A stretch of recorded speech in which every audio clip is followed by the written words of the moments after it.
One says, "Where's the sound at?" Oh no. Uh-oh.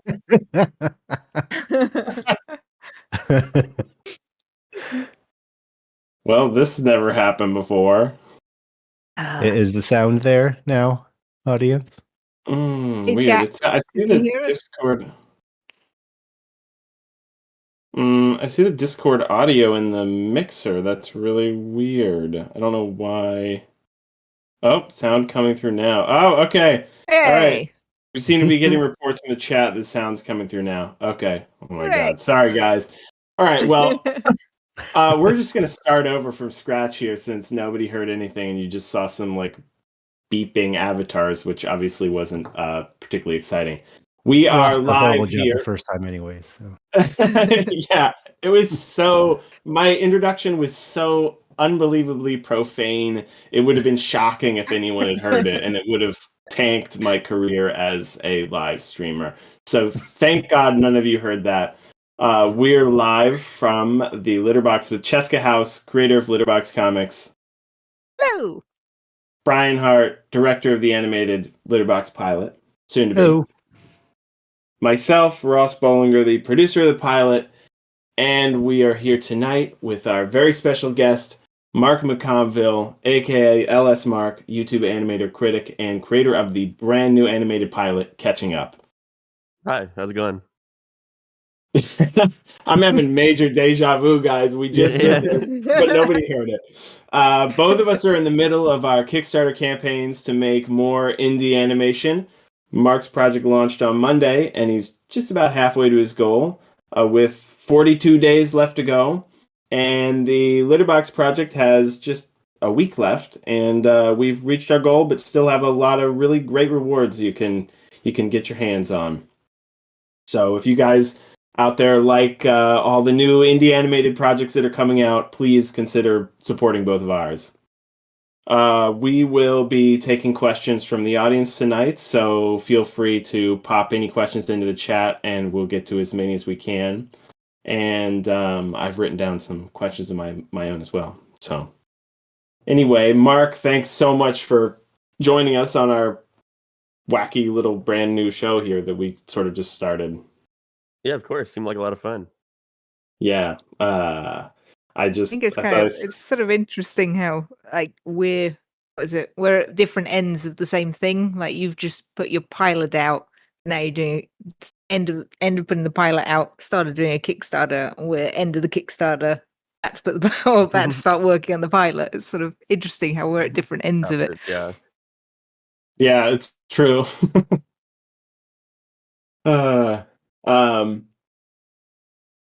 So yeah, I mean, you've already made an episode. You know, we're like right at the beginning stage here.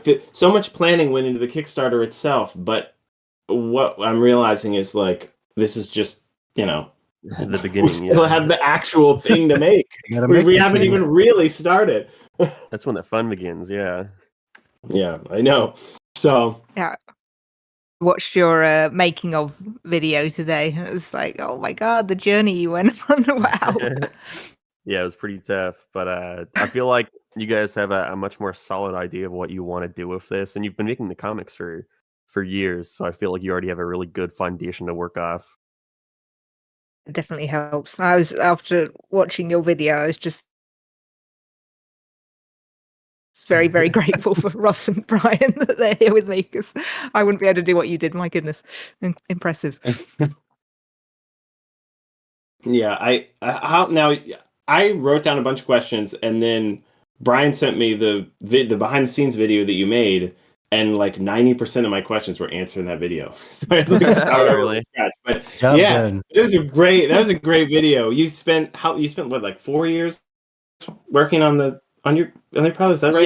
Yeah, like 4 years. I think it was the start of 2020, but it was very like on and off. Obviously, I'm making YouTube videos in between, so I want to say, like, if I were just to take all the time I was actually spent like working on the cartoon, I probably could have done it in like 2 years, you know.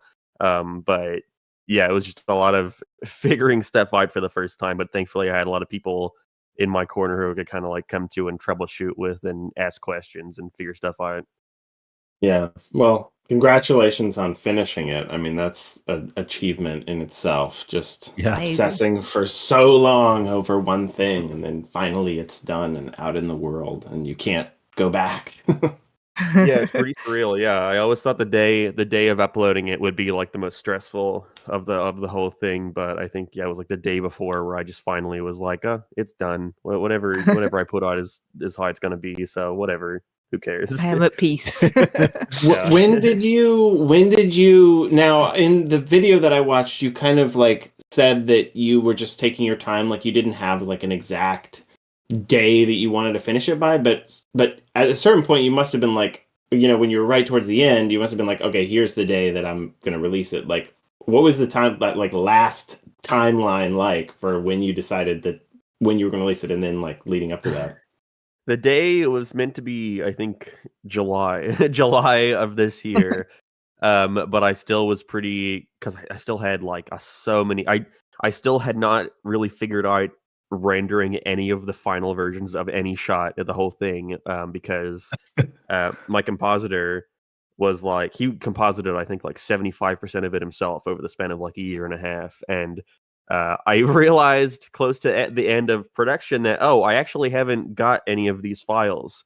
So I was like, please just like fix up the rest of the shots you have to do and just send me the After Effects files and I'll render it, like it's just opening it and then pressing render, who cares? But no, every file was completely like missing all the layers. I had to kind of cobble it all together, spending That's like insane. weeks at a time re-putting. So there's certain shots of the cartoon where like the camera's not moving, like when it is in a previous shot, or there's certain lighting effects that are slightly off. I think there's one shot that I think just that came out really horribly because I had to completely cobble together every like lighting effect on its own, and it looks all weird. But it's one of those things, thankfully, where there's the compositing's so insane and there's so many lighting effects going on that if like the final cartoon has one of those like lighting layers off, it's hardly noticeable because there's so many. Yeah. It definitely got to a point near the end where I was like, if I'm watching this for the first time, can I notice the mistake? And if the answer is no, then fine, render it, be done with it.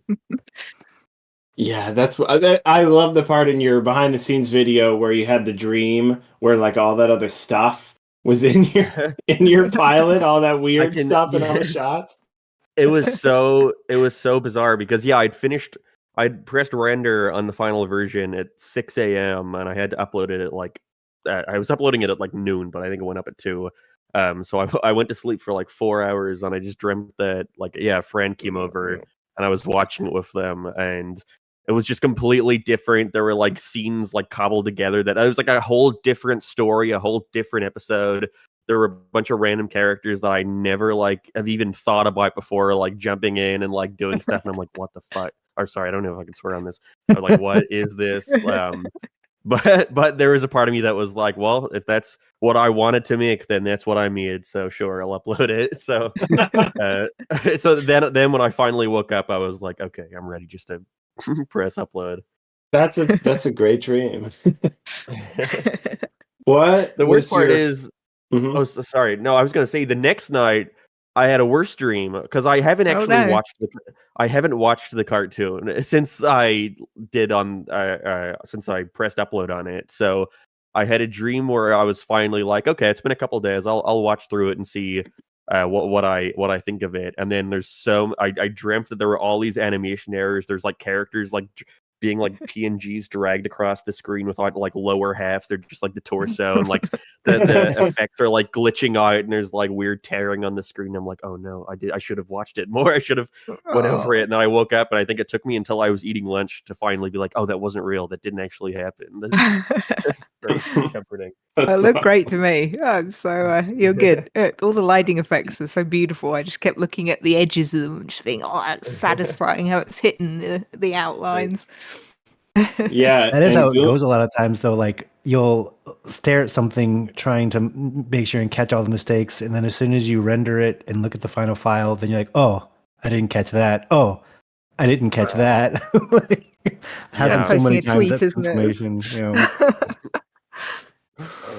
What was I found your it funny favorite? where you. Oh, sorry. Go I was going to say, I found it funny when you when you were drawing in the like legs and stuff like last minute of That was characters. Like, oh, no. literally on my last when I sat down and was like, okay, I'm gonna upload it like tonight, so I'll watch through it one last time. And I'm looking in the back. I'm like, I really hope I don't watch this and notice any mistakes. Literally, the first shot, the characters don't have any feet. I'm like, well, gotta redraw it in. Amazing! It's amazing you fixed it so quick. Yeah, I have just a bunch of files on my computer now. I've just like scribbled on like feet. I think I'm sitting here right now. I'm trying to troubleshoot how to get my tablet working so I can join the thing. But so I didn't have my tablet working. So I think the feet and all like the legs of the characters that I had to insert were all just drawn with a mouse. So I just tried to get it as best as I could. Oh, that's great. We have a drawing request. Can you draw the cat family, but as a loaf of bread? I guess by the cat family, they're talking about the Litterbox family, but as a loaf of bread. Are they each their individual loaves, or are they all one loaf? I mean, that's for you to decide. That's for you to decide. Loafing like cats, I guess. Hang on, are they actual bread, or are they? I don't know. It says loaf of bread. It says loaf, like singular loaf of bread. So I guess they're all. But then there's a few bread emojis. So I don't know. Are they all squished together in the dough? I mean, well, it's a sliced loaf. So those are maybe just sections of the loaf. Oh, as God. emojis. That's even worse. So anyway, Brian, you asked me to just give you drawing requests. All right. So there it is. Mark, what was your favorite part of working on the pilot? On catching up, like, what was your favorite part of the process?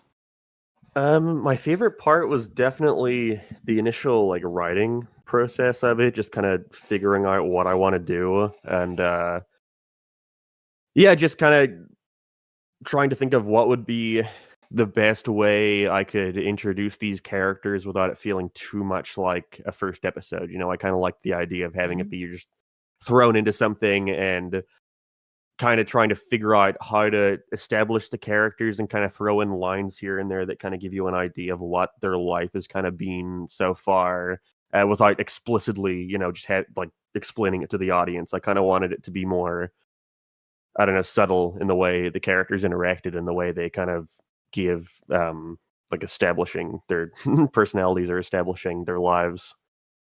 Yeah. Mm. Yeah, that's good cold open. Yeah, definitely. And if you were to start over today, like what would you, I guess this is more of a process related question, but what would you do differently? Like knowing everything you know now, how would you approach it? I think I would just not really worry too much about like changing stuff as I go along and kind of acknowledging that whatever I wrote initially in the script, I wrote for a reason. You know, if I put that in there had to have been some like motivation behind it. So then, because while working on it, I would watch over it and I watch the animatic like a million times and be like, what is that? Like, what's the deal with this part? Or like, why did I do that? That's not funny. Or like that's like.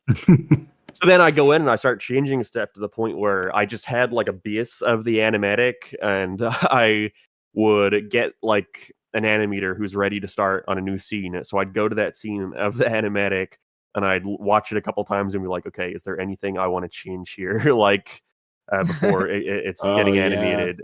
And so I will just go to the voice actor and be like, hey, I changed this line. Please like re-record it if you can, whenever. Or I'd go to, I think the entire ending, I re-storyboarded myself, I think 2 months before the cartoon came out, where it was completely different at first, and I was like not happy with it. I'll just go and rewrite it all. But then now I sit here and I'm like, well, I wrote it like that, you know, for a reason. You know, if I felt like at the time it didn't need to be that long, then it probably didn't need to be that long. So it's just mostly just learning not to second guess myself so much. Yeah, I guess that's kind of the struggle of being like both producer and director in a way. Like it's just you, like you can do whatever you want. So it's like you have infinite possibilities that it becomes a Pandora's box in a way if you start opening things up and going back too much. Yeah, and I also wasn't like working with a set in stone budget or a set in stone like time frame, so I kind of could have just kept changing stuff until like the end of time. So it was kind of that thing where it's a luxury to be afforded like no deadline and like as much budget as I'm willing to put into it, but it's also sometimes maybe having the limits kind of just force you to put something out and stick to it.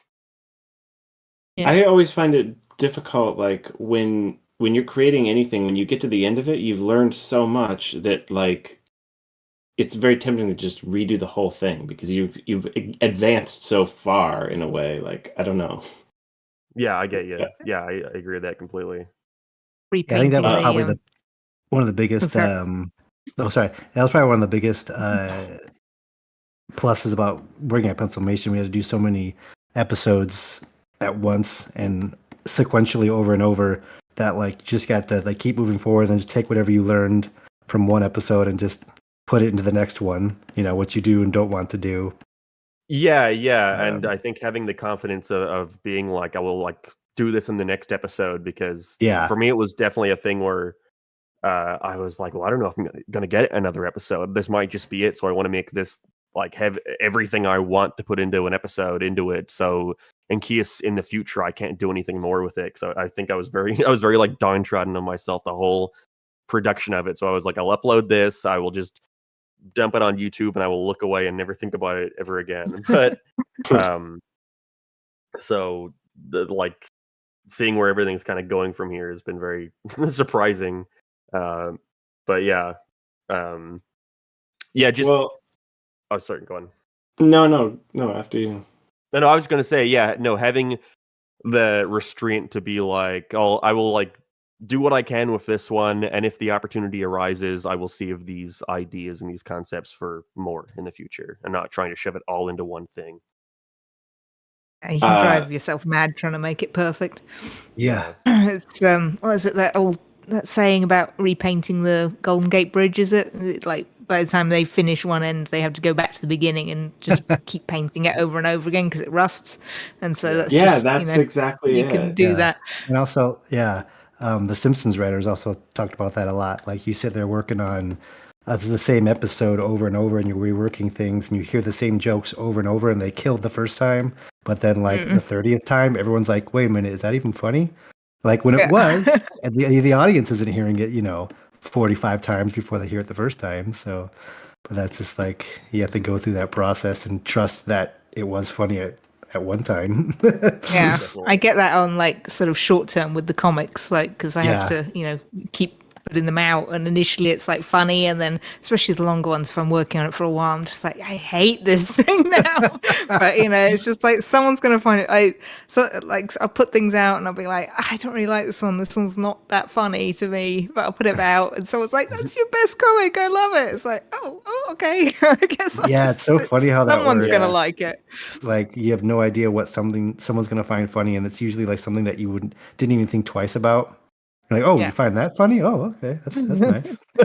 It's nice though. It's a good reassurance because you sort of lowers the bar for yourself because you're like, okay, I know some putting them out when you've got like a better comic than other comics, and it's like this one's gonna kill. I think this one's gonna kill, but this one's the B or C rank ones. It's still gonna make some people laugh, so that's all right. And it's quite nice knowing that they don't all have to be like bangers.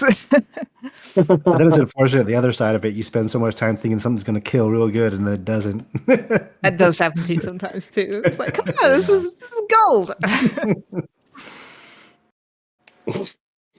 I wish there was a way to like erase your memory of something you've made to be able to re-experience it for the first time. Drugs or something. Yeah, I mean, we met a guy who said that he had that once. He said he had no short-term memory like kept resetting.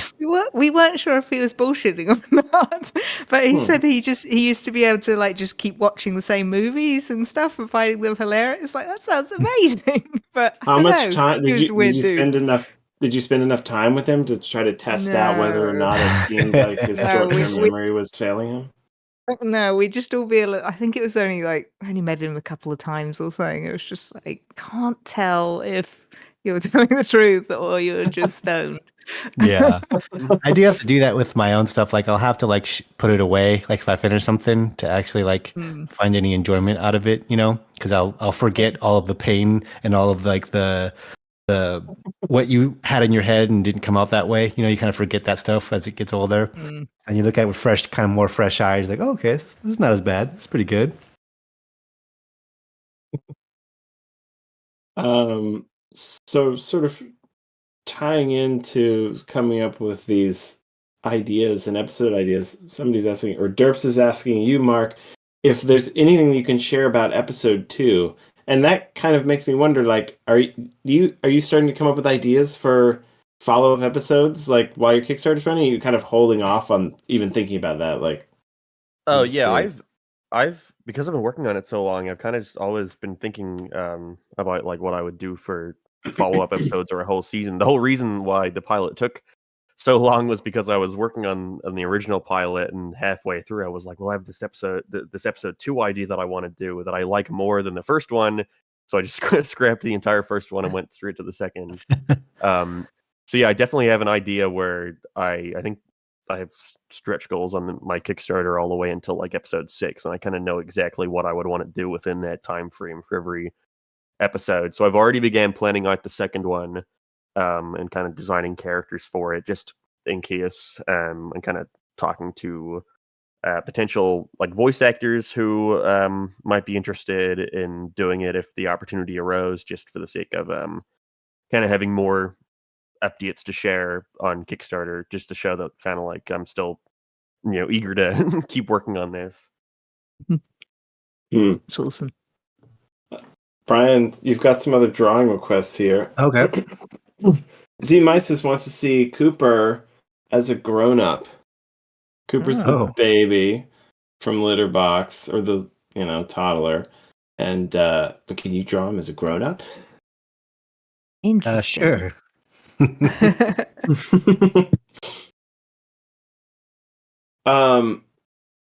Mark, what was your process like for finding voice actors? You mentioned you're starting to like line up voices. Like, what? I'm just curious what your process was like for finding the actors you worked with. I made a tweet shortly after I storyboarded the cartoon, just giving them a throwaway email saying to drop their submissions there.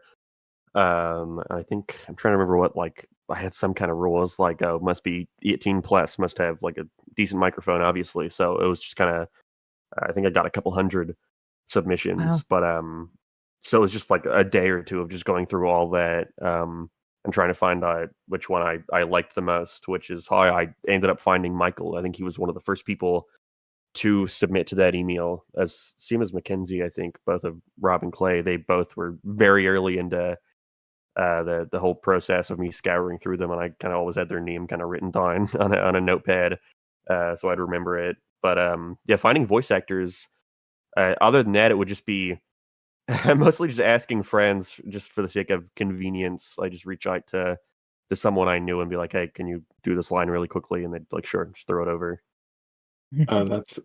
That's cool. What like when you talk about friends just recording lines, throw it over, like, how did you mostly just send the script to the actors individually and they recorded, or like what was your recording process like? We initially, for the first pilot, did a recording with just Rob and Clay, because any side character in the cartoon has like one line. So for most of those, I would just kind of give them the few lines that they had to do and give them the animatic and the context of the scene, and they could just go ahead and do it. But for the main characters, yeah, I had initially got them both in a call and we had went through it, but I would change the script so much that after a while it was like, I don't want to have to bother these people with trying to find a time that works for everyone to be in a call. So I would just kind of just reach out and be like, hey, I need this one line. If you can get it to me when you can. And that's kind of how I went for a majority of the process. That's funny. Yeah, it was super not professionally or like done at all. None of it. Well, everybody has a different way of working, and the thing is, like, I find with voice recording and recording in general, like, as long as you have like a good microphone and like your setup is all right, like, it doesn't have to be like crazy professional, you know? Like, I don't know. No. Everybody records Yeah. in a different way. Definitely. I remember a project I was working on, and I did a live session with a guy that was recording, and he had like his microphone in like a box, and he would just put this blanket over his head, well, like to muffle the sound. But I'm like on like a Zoom call or whatever with him, so I'd like talk to him, and then he just like puts the like blanket over his head. It was so weird. This is something I'm sure he like was used to doing on his own, but then like having a call with him, it's like. He has to put the blanket on his head, You like okay, man? in front of me. It's really funny. He was great though, and it sounded nobody would have guessed that we were having such a wacky process. That's actually how I record all my YouTube videos. I just grab it used to be a blanket. Now it's like a gown, like a night gown. I just put it over my head. Just to block out the noise. Seriously? Yeah, no, and some of these videos are like 7 hours long, so I'm just sitting under a blanket, Sweating. yeah. You get like really freaking hot, right? Like being under yeah. And I have a leather like chair too, so it gets even worse. Yeah, it's horrible. Oh no. Nipnap is wondering, Mark, what your inspirations were for the pilot and what you wanted to make. The main inspiration I would probably say is this British show called The In-Betweeners. It's like really, I don't know if anyone here has heard of it, but it's like one of the most famous it's one of the most famous like comedies over there, and it's just 4 guys in high school, and every episode is just them doing some different like thing in their like suburban neighborhood, like going to a party or trying to go like clubbing in London or something like that. Or like skipping school and like trying to get like alcohol without getting caught, just stuff like that. And I always kind of liked that the show it's very much like a cringe comedy where every episode just ends with the main characters feeling completely and like everything blows up in their face. And I always like the idea of having these characters who lose all the time, but you kind of don't mind that they lose all the time because of how they conduct themselves or how they go about trying to achieve whatever goal they have. So that was definitely the main inspiration of kind of like an animated version of that. That's awesome. I'll have to look it up. I don't know that. I always love hearing about new stuff like that. It's great. Did you watch that like I don't know when it was made. Did you watch it like growing up or like recently, like fairly recently? I think it was like late 2000s, maybe like 2007, and it only ran. Most British shows are really short. It was like the biggest show in Britain, but it ran for 18 episodes. But I didn't watch it. I heard everyone talking about it when it was coming out, but I didn't see it until I was like 15 or 16, and I was at my friend's house, and he was showing it to me, and I was like, "Oh, this is that show that everyone talks about here," and I thought it was great. That's kind of Peep Showish. Is it sort of Peep Showish? Yes, yeah, definitely. Okay. I love Peep Shows. Yeah, it's very similar. Numba's asking if any of us watched the Rhino and the Red Bill. This was mentioned a couple of streams ago. I haven't watched it yet, but I looked it up. It was like a Kickstarter. It was another Kickstarter animation, and I had never. Have you heard of this, Mark? The Rhino and the Red Bill? I only heard of it today, actually, when someone sent me fan art of like my characters and some of the characters from that short. Or yeah, you said it was a short, didn't you? But I have to look into it. Yeah, it came up for us too. It's on the list. I'm gonna check it out. Derps is asking the Litterbox team if the Discord server is going to launch as soon as the campaign ends or afterwards. Ross is investigating. Yeah, I'm just like with live streams. I'm like, I started working on this project with Cheska, like knowing a lot about making animation from Pencilmation, but like there's all these other elements that I'm, like doing a Kickstarter project. I'm like, okay, I need to like really figure out how to run a Kickstarter project, or like then we're doing it and it's like, okay, now we have to make like promo videos. Like I gotta make some videos, or like, okay, now we're gonna make a Discord server. Like I know a little bit about Discord, but not that much. Like, so I'm like in a research phase right now, which pretty much is just me going through a few like servers and compulsively reading messages from when they were formed to get a sense of like how the moderation was handled and all these sort of things. Like, but I guess to answer the question, I want to get it going as soon as possible because I think it would be really cool to have that. I mean, it's going to take like a year for the pilot to be made, so it would be really cool if during this time period the Litterbox fan base can kind of start to come together and get to know each other. I think that'd be pretty neat. So as soon as possible, like we'll close the Kickstarter and then the Discord is going to be pretty high on the list in terms of stuff that we're gonna start out. So yeah, pretty soon. Cole Nipper wants to know, Mark, now that it's all said and done, does the process feel like it took 4 years? Like, did it feel slow or did it fly by? I honestly I barely remember most of it, if I'm being honest, because I was doing a lot in between then. I think I launched like 3 different YouTube channels in that time. I moved from Ireland to California. I'm in the process of moving back to Ireland.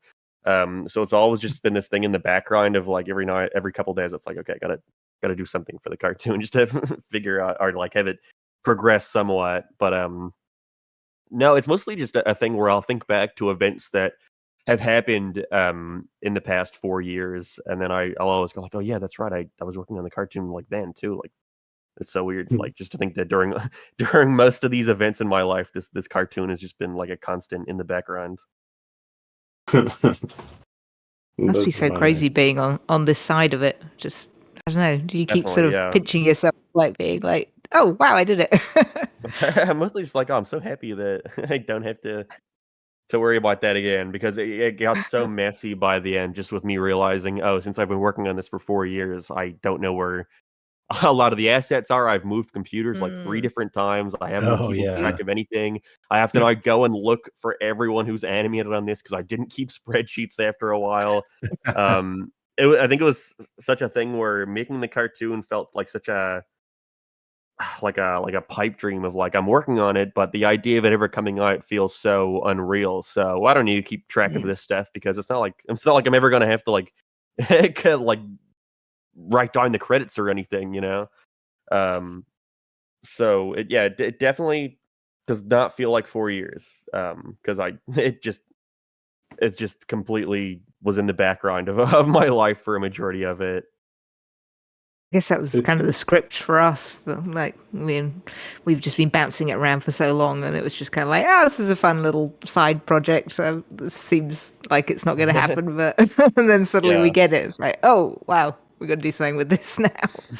Yeah, I totally felt you, by the way, when you were talking in the thing about sort of, I know how real it gets once the animators are involved and how you're looking at the script, and we're just, I think you said a few times in the video, like just the feeling of it, and I was just listening to you say it and I was like, oh god, I've got to like make sure the script's just right because we're going to start soon. And I was just getting a bit like, I know how you feel, because I'm feeling that right now. I haven't looked at the script for a while. I've got to, I'm so scared I'm going to go back to it and be like, that's not right. It's like, no, it's fine. It's fine. And once you start pulling it apart, I've tried moving things around in the script before, and once you start pulling it like strings, things, you fix something and then something else unravels, and it's like, oh shit, no. Yes. There's a lot of like small continuity stuff in my cartoon that's kind of off, where like I think the one a lot of people pointed out was I think there's a scene where Clay is like, he's like refusing to take his hands out of his pockets. He's like, I'm not taking my hands out of my pockets till I get home. And then the next shot starts with him taking his hands out of his pockets and just standing there. And that's only because originally that line was different. It was something else. And so that it made sense at the time. But then once it wasn't until I was watching over the final thing where I was like, oh, that doesn't, oh, he takes his hands right out of his pockets. Oh, well, who cares? Whatever. I'm done with it. It's engagement. Yeah.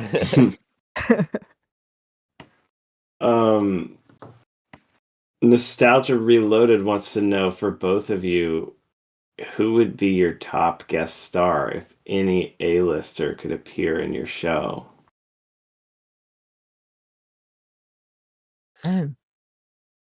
You go first. You could have anyone. Who would it be? I'm trying to think. Seth MacFarlane. Let's go with him. Mm-hmm. That'd be good. I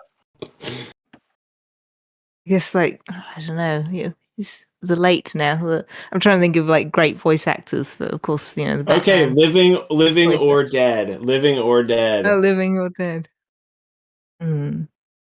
That's my amendment to the question. What's the Batman voice actor? My brain's gone. I can't think of it. Man, it's right on the tip of Adam my tongue. West? No, Ow. the animated series one. He just passed away. The best Batman. Mm-hmm. I can't remember his voice. But he was the one that sprang to mind because he's got a great voice. Yeah. I don't know what I'd use him for. Maybe if we did the Super Cats one, then we could have him for Joel. That'd be amazing. He could go for like a really serious babysitter or something. Kevin Conroy, thank you, chat. Yes, that's. Oh, it's great having chat. I need chat in my brain.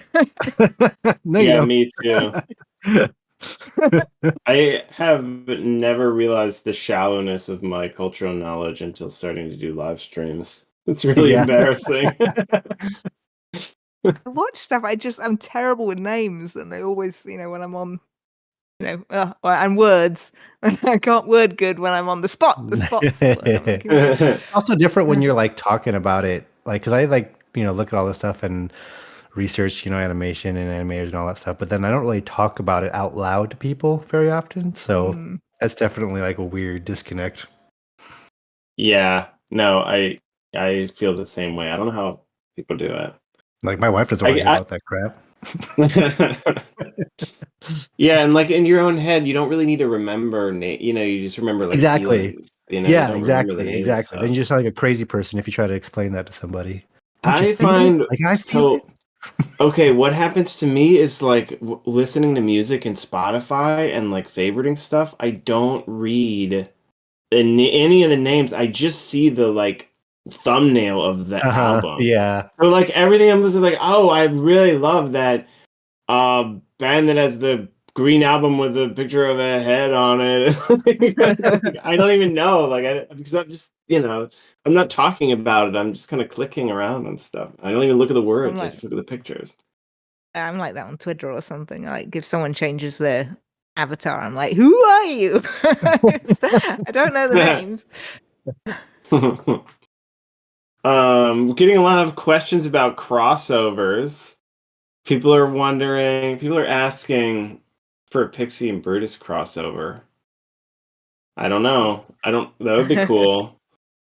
People are wondering if there's going to be a crossover between both of our two shows, catching up in Litterbox Pilot. I mean, I don't know. Anything's possible. Anything is possible.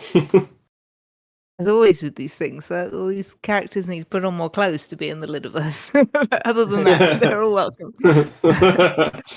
Yeah, you can't have a discrepancy in terms of the amount of clothes. Like once you set the amount of clothes that's the norm for characters to wear in a cartoon world, you can't really go below that. I did Litterbox in like Bluey style, and I took off their clothes, and it does look a bit weird. Scandalous. Yeah. Oh, hey, someone said hello from Michigan. Oh, no. You just see so many more stripes. What's that?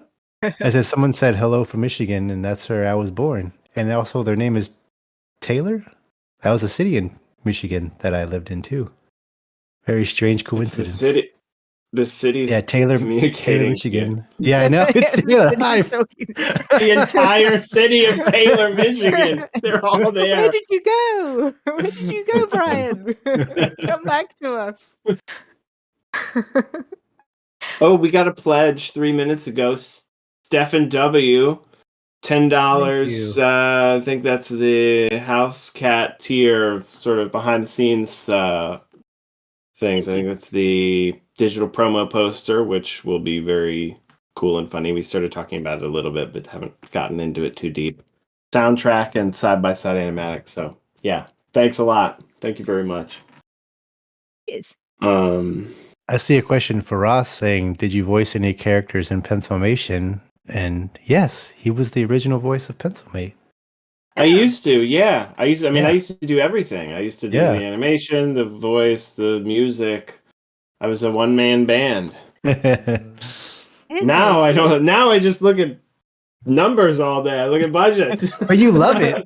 You love those spreadsheets. I do love it because I know I honestly do because it's so important to the creative process. Like if that stuff doesn't happen, everything true. else kind of falls apart around it. So I do actually really enjoy that. So it's a happy ending.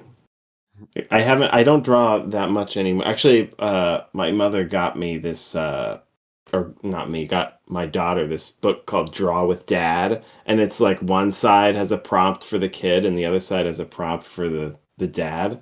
Oh, that's And cool. I've been doing that with her a little bit, but I hate my drawing so much. I start drawing and I just get mad because I'm like, oh, this looks off. This looks so ugly. Like I just start feeling bad when I'm drawing. So I don't know. Maybe it's a complex. I saw that. I don't know. I saw one of those Draw with Mum books, and so I think that came up as like an ad in my feed, and so I went and bought the Draw with Dad book, so I wouldn't have to do it. Or my husband could do it. It's like, that's sweet. Here you go. Off you go. That's funny. Oh, that could be a comic. Right there. That's like you don't want to do more of your job when you're at home. It's like digging ditches with the kid. Like you dig ditches, you don't want to come home and dig ditches. Well, he draws too, though, so I'm just like, that's true. Yeah. Go Bond.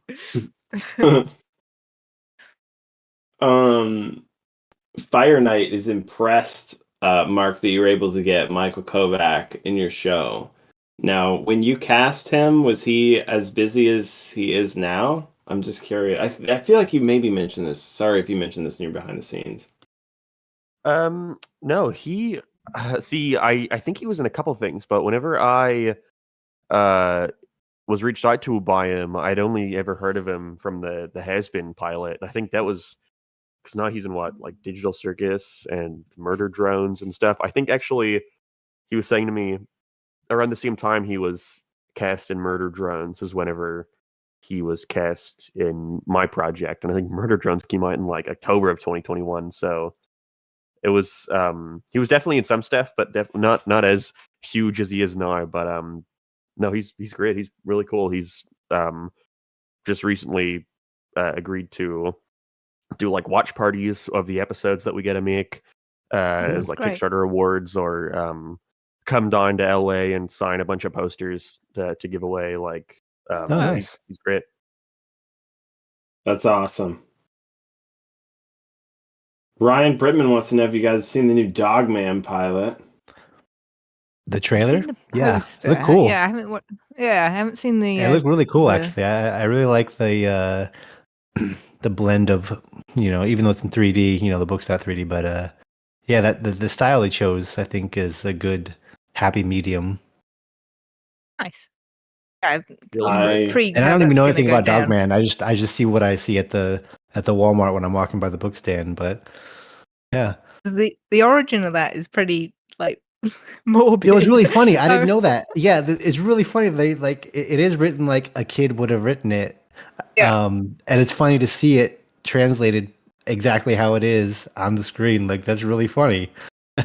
When I read the book of my kid like a few years ago, I was just, it started out and it was just like, oh, okay, well the cop and the dog are gonna die, and so they're gonna chop his head off and stick it on the dog. And I was like, yeah, or the other way around. It's like, geez, they couldn't do this. I was like, lucky this is a book. People wouldn't like put up with this if this was a film or TV. And then it's like, oh, they're making a movie. It's like, okay, yeah, that's great. Yeah, I love it. It's so much better than getting something like watered down and like altered for no other reason than someone's uncomfortable with how it would be received, even though it's already been received. Sure. It's like just love that stuff. Yeah. Did you guys ever read Captain Underpants? I remember that. No. Captain Underpants? I mean, I think it was my little brother that was reading it. Yeah, because that was like the first thing that guy. I guess his name is it Dave? Pilkey or is it Dav? Because see, there's no E at the end. I don't know. Is it just like a cool Sure. way of writing Dave, like no E, kind of like how he would write it if he was like Drop in the middle E. school? Yeah. Or is it like is the idea of Dogman like it's written by like it's supposed to be a kid that's kind of writing it? Yeah, it's What do you That's the what it guys seems like. Huh. yeah, it's the kids from it's the kids from Captain Underpants, isn't it? That write Dogman. Oh, is Okay, that what that it makes is? sense. Okay. Yeah, that makes sense. Mr. 2007 is wondering if Catching Up is based on your own backstory, Mark. My own backstory. Yeah, your own origin Have you been story. Origin angry all the story. time? Not explicitly, but it is a thing where I do like the idea of kind of pulling different experiences from my childhood, or I guess like living in Ireland. The whole idea for the first episode was that I remember I always hated going to like underage discos as a kid. I always despised going.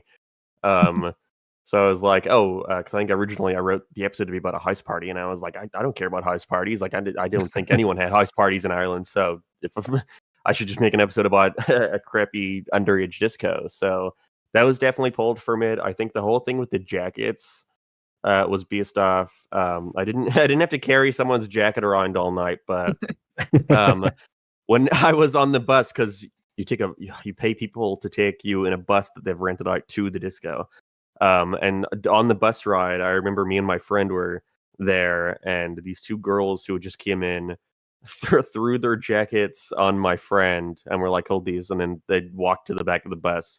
And I think he like just threw them on the ground or something. But whenever I was thinking about that situation again, I was like, what did they expect us to do? Did they want us to like just hold them for them all night? And that's when I kind of started thinking about, okay, well, what if I were to do this? I would want that to be the situation. Is that Rob is kind of stuck with doing this thing for these girls, and he's so naive that he thinks he will like get something out of it by the end of the night if he does it for them. But future episodes, some I guess are pulling from my experiences. Some aren't. The whole idea behind episode 2 was like not anything I had to do as a kid or experienced. So it's just some stuff, pulling when I feel like it would benefit an episode idea.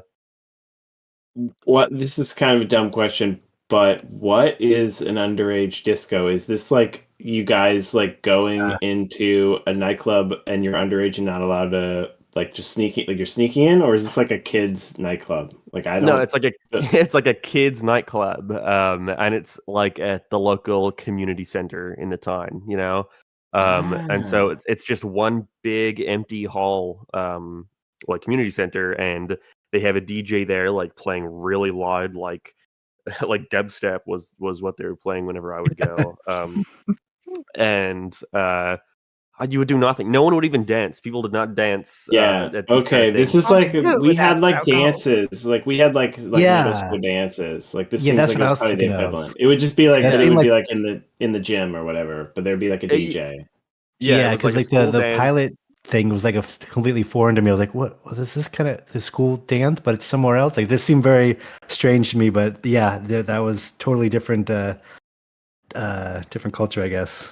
Yeah. I'm so that I didn't even realize that until I posted it, and people were like, "Why are they going on a bus? Like, why are they? Yeah. Like, what is this?" And I'm like, I thought that was normal. It's just a big hall full of kids, and it's every weekend, every Friday night. You would go to it, and you would pay, I think, like 50p, like half $1 to get in, and you would just walk. I just walk around for like 6 hours, just waiting for it to be over. And then afterwards, you just go to like the local like Chinese shop that was open till like 4 a.m. and just eat. I was mostly just excited to get the food afterwards. That's why I'd mostly go. And this was like, how old were you when you were doing this? I want to say right as you get into high school, but our high school starts when you're 11. So it was from the age of 11. And there would be people here up to like 16, going to these. So you have 11-year-olds and 16-year-olds in the same room, like partying. Yeah, that was the awkward thing about going to school dances. Like you go there as a freshman, like in high school, and then like the seniors are there. It's like like babies compared to brutes. It's all kind of skewed because in Britain you can drink at 18. So Yeah, that's true. we're That's all true. but so you can 16 onwards. Sometimes you look 18. Yeah. So they were kind of just providing I don't know, somewhere to keep people from doing that, I guess. Cheska, did you have either school dances or teen nightclub experiences growing up? I mean, I was a bit of a late bloomer, so I just I didn't really care for any of that. I was just like happy just being a stupid little kid until I was about 16, and suddenly I was just like, hey! But by then I looked 18, Then you so were that helped. unstoppable. Yeah.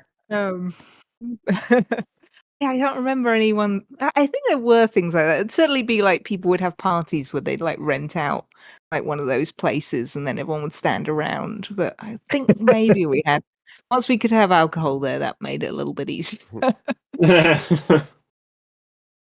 A bit like in your pilot, actually. Two new pledges here, both at the kitten tier. Marie K and Matt S. coming in for thanks. $5 a piece. Awesome. And yeah, Mark, I don't have the back end of your your project, but if I see you've got pledges too, I just can't. I'm not doing the math, but I feel like you've gotten like $250 since we started talking. Yeah. Maybe something like that. Yeah, the numbers change, and I just don't. I've got my screen on the Litterbox one where I can refresh and see like everybody's name, personal information, and then decide what to share over the airwaves. But that's fair. I barely have been looking at the Kickstarter, honestly. That's good. That's healthy. Yeah. I think it's like most day. I'm looking like every 10 seconds. It's kind of nice that there's an end date to this though, because like with YouTube analytics, I just would get into like a routine of like checking so often. But like with Kickstarter, it's like the project's over, and then like there's no new stats to really look at on like a daily or hourly basis. So yeah, no, I don't look at my YouTube analytics at all, like for years. I just kind of I think at the end of the month I will look at how I did and be like, oh, okay, cool, and compare it to the last month and try to see what I was doing differently or whatever. But for the most part, I just completely ignore all that stuff. Yeah, that's the way to do it. Yeah. Yeah, I don't know if I could do that. That's definitely the way to do it, though. Litterbox the musical ? Actually, Matt was saying Letterbox the musical, but I guess this is Litterbox the musical.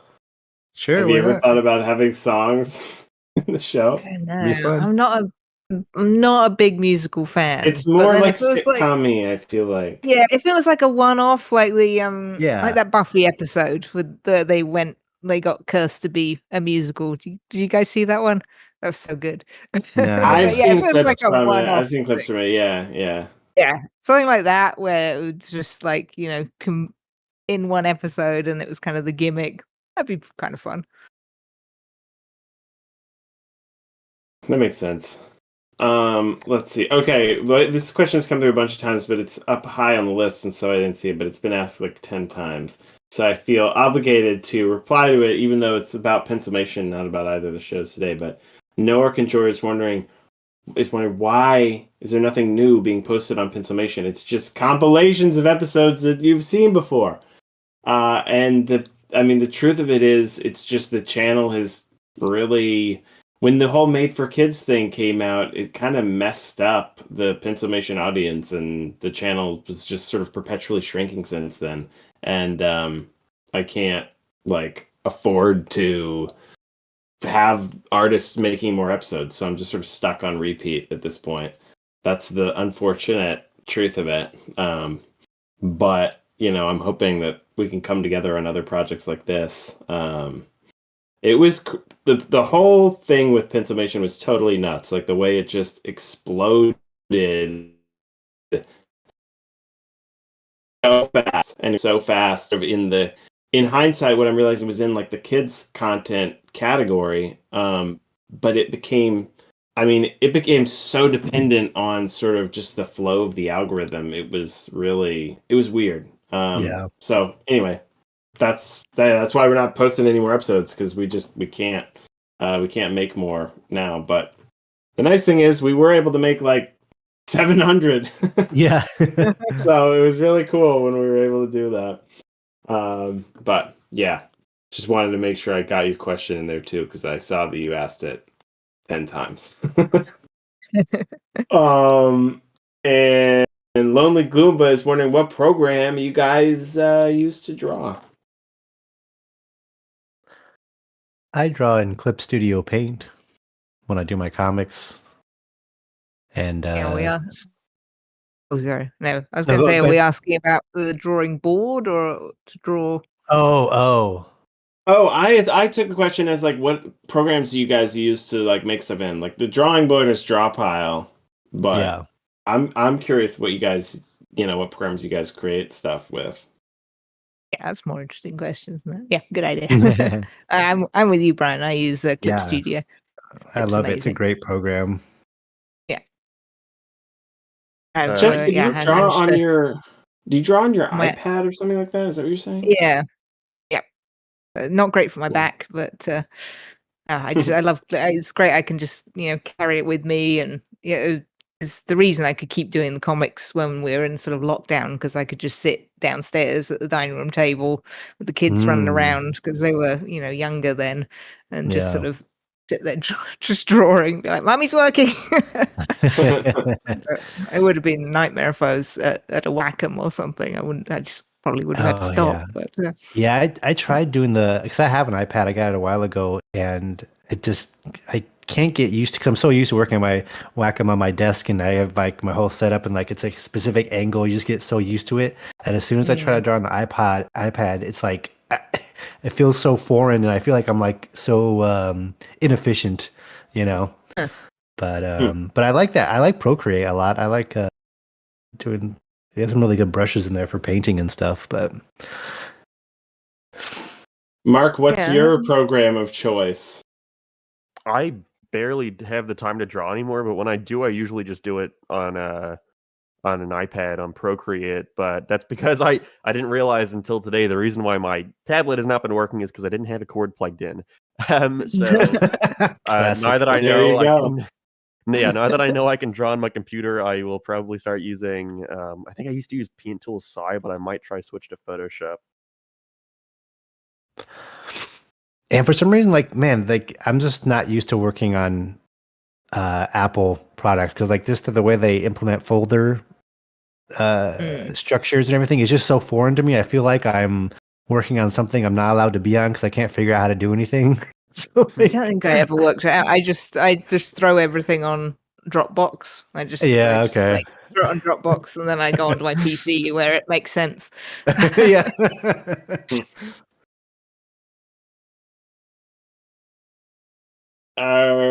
Nibnap's wondering if there's any other pilots like Lackadaisy that you guys enjoy and recommend. I recommend Catching Up by L.S. Mark. Other ones have there been? I love that Pippi. What's the Pippi with the one little like medieval cat? What's it called? Oh yeah. Something short. Was Legend of Pippi? Is that what it was? Yeah, the Legend of Pippi. I like that. That came out, a few years ago. You should watch it. It's funny. The animation is really good too. I don't know what the creator of that, it did really well when it came out. It got a lot of views, and I don't know. I mean, I haven't really checked, but I don't really know what see, there's some other behind the scenes stuff. I'm kind of curious, like what the creator's doing now. So, yeah, check that one out if you haven't seen it.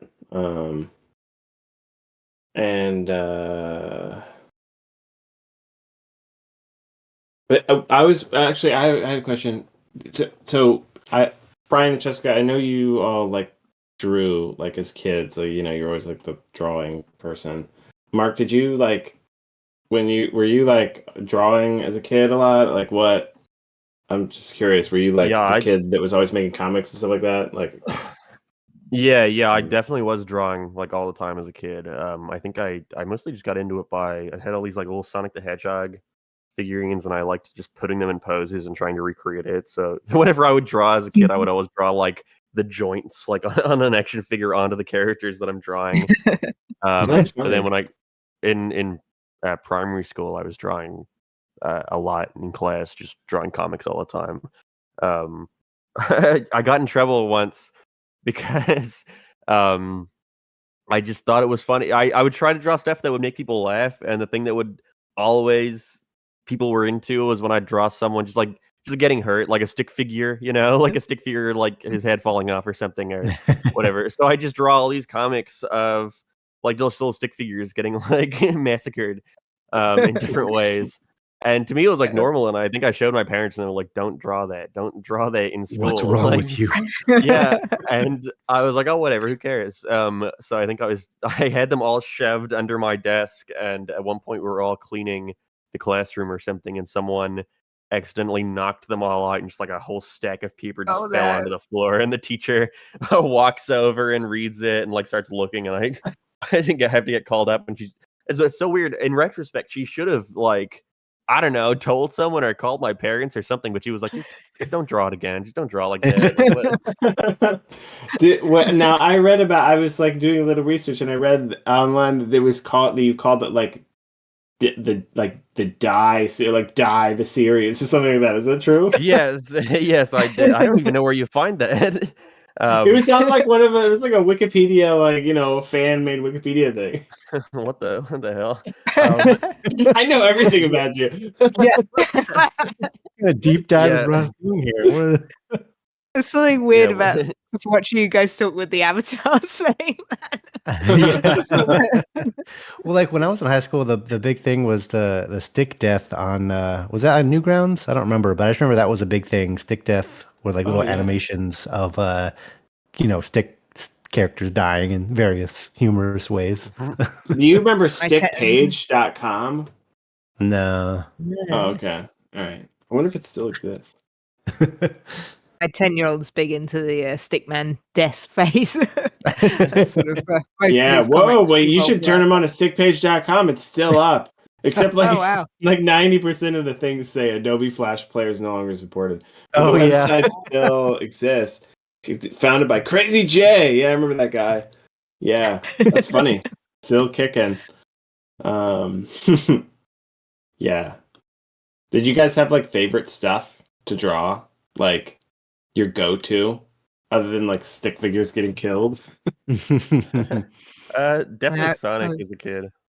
Yeah. That was all dinosaurs. I think I posted some of those comics I did recently when I was around 10 or something, 10 to 13 I think I was. But yeah, me and my cousin would do these dinosaur comic strips that are very Garfield inspired. Yeah. Those are really good. They were like, thank you. All the characters were like super consistent, like through the panel. I was just like looking at it like as like a structure, just seeing like, the proportions stay the same, and the setups were all really good, and it was really good. I couldn't believe the response to it, because I was just like, oh god, these are so cringe, and I posted them. They were great. People were just like, oh, they're really funny. I was like, maybe I can lower the bar a bit more on Litterbox. Maybe we should have launched a dinosaur comic Kickstarter instead of Litterbox. People love dinosaurs. Creating all of your childhood drawings and animation. Yeah, when I was growing up, for some reason, I didn't prefer drawing other characters, even though like doing that now with the SpongeBob and stuff. But I guess I like stealing people's characters and changing them. Like if whatever I was watching at the time, like I just make my own version of it. Like I would see like Men in Black, and I'd make Dogs in Black or something like that. Like it was just like. Yeah, like I think I mentioned before, like playing Crash Bandicoot, I'd make my own character that was kind of like that, but I would never like sit there and draw other characters. I just thought it was more fun to like steal and change it. I would do that too, actually. I remember like I'd come back from a movie, like seeing a movie as a kid, and I'd be so inspired by it, and I would like go create something that I felt like was my own, but like thinking about it now, it was just so obviously like a total rip-off of what I had literally just seen. Yeah, I did the same thing. I totally get that. But you just triggered a memory, and we actually what me and my cousin used to do when we weren't drawing dinosaur comics was we'd watch like MTV and when it actually played music videos. And back then, I'm going to show my age now. The TVs like would have this sort of static bit to the front, so you could stick a piece of paper onto the TV. So we would draw our own like band that was like playing. Like we'd listen to a song, and then we'd imagine what the band would be like in Animals, and then we'd draw it, and then we'd stick it on the TV and you could see all the lights of the actual music video behind it, kind of shining through the paper, and it would look like, I don't know, it was moving. And then I think we'd get an old camcorder and like video it like it was a music video. That's awesome. So, yeah. That was the world before the internet, everyone. Yeah. That was what we did. I was like, I mean, yeah, I feel like, and probably the same for you, Brian. It like the internet kind of came out in the middle of me. Like I had a pre-internet phase and a post-internet phase. But the beginning of it, like the early internet was like, you couldn't really do a lot, like AOL online and stuff. Like Mark, I know you're much younger, like a fair bit younger. Like, did you grow up like, when did like YouTube and stuff like that like become part of your life? I think YouTube was really blowing up whenever I was kind of getting out of primary school. I think my family just were very late to getting internet. I think it wasn't until like 2009, 8 maybe, where we finally got like a laptop in the like kitchen, and that's where I could watch YouTube.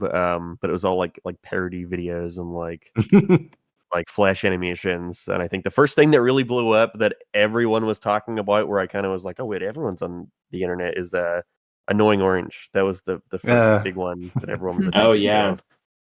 Yeah, I remember that. Did you guys ever see the Annoying Orange like show when they made it into a show, like a TV, like on Cartoon Network or whatever? Cartoon Network, yeah. That was so weird. Like, I just don't.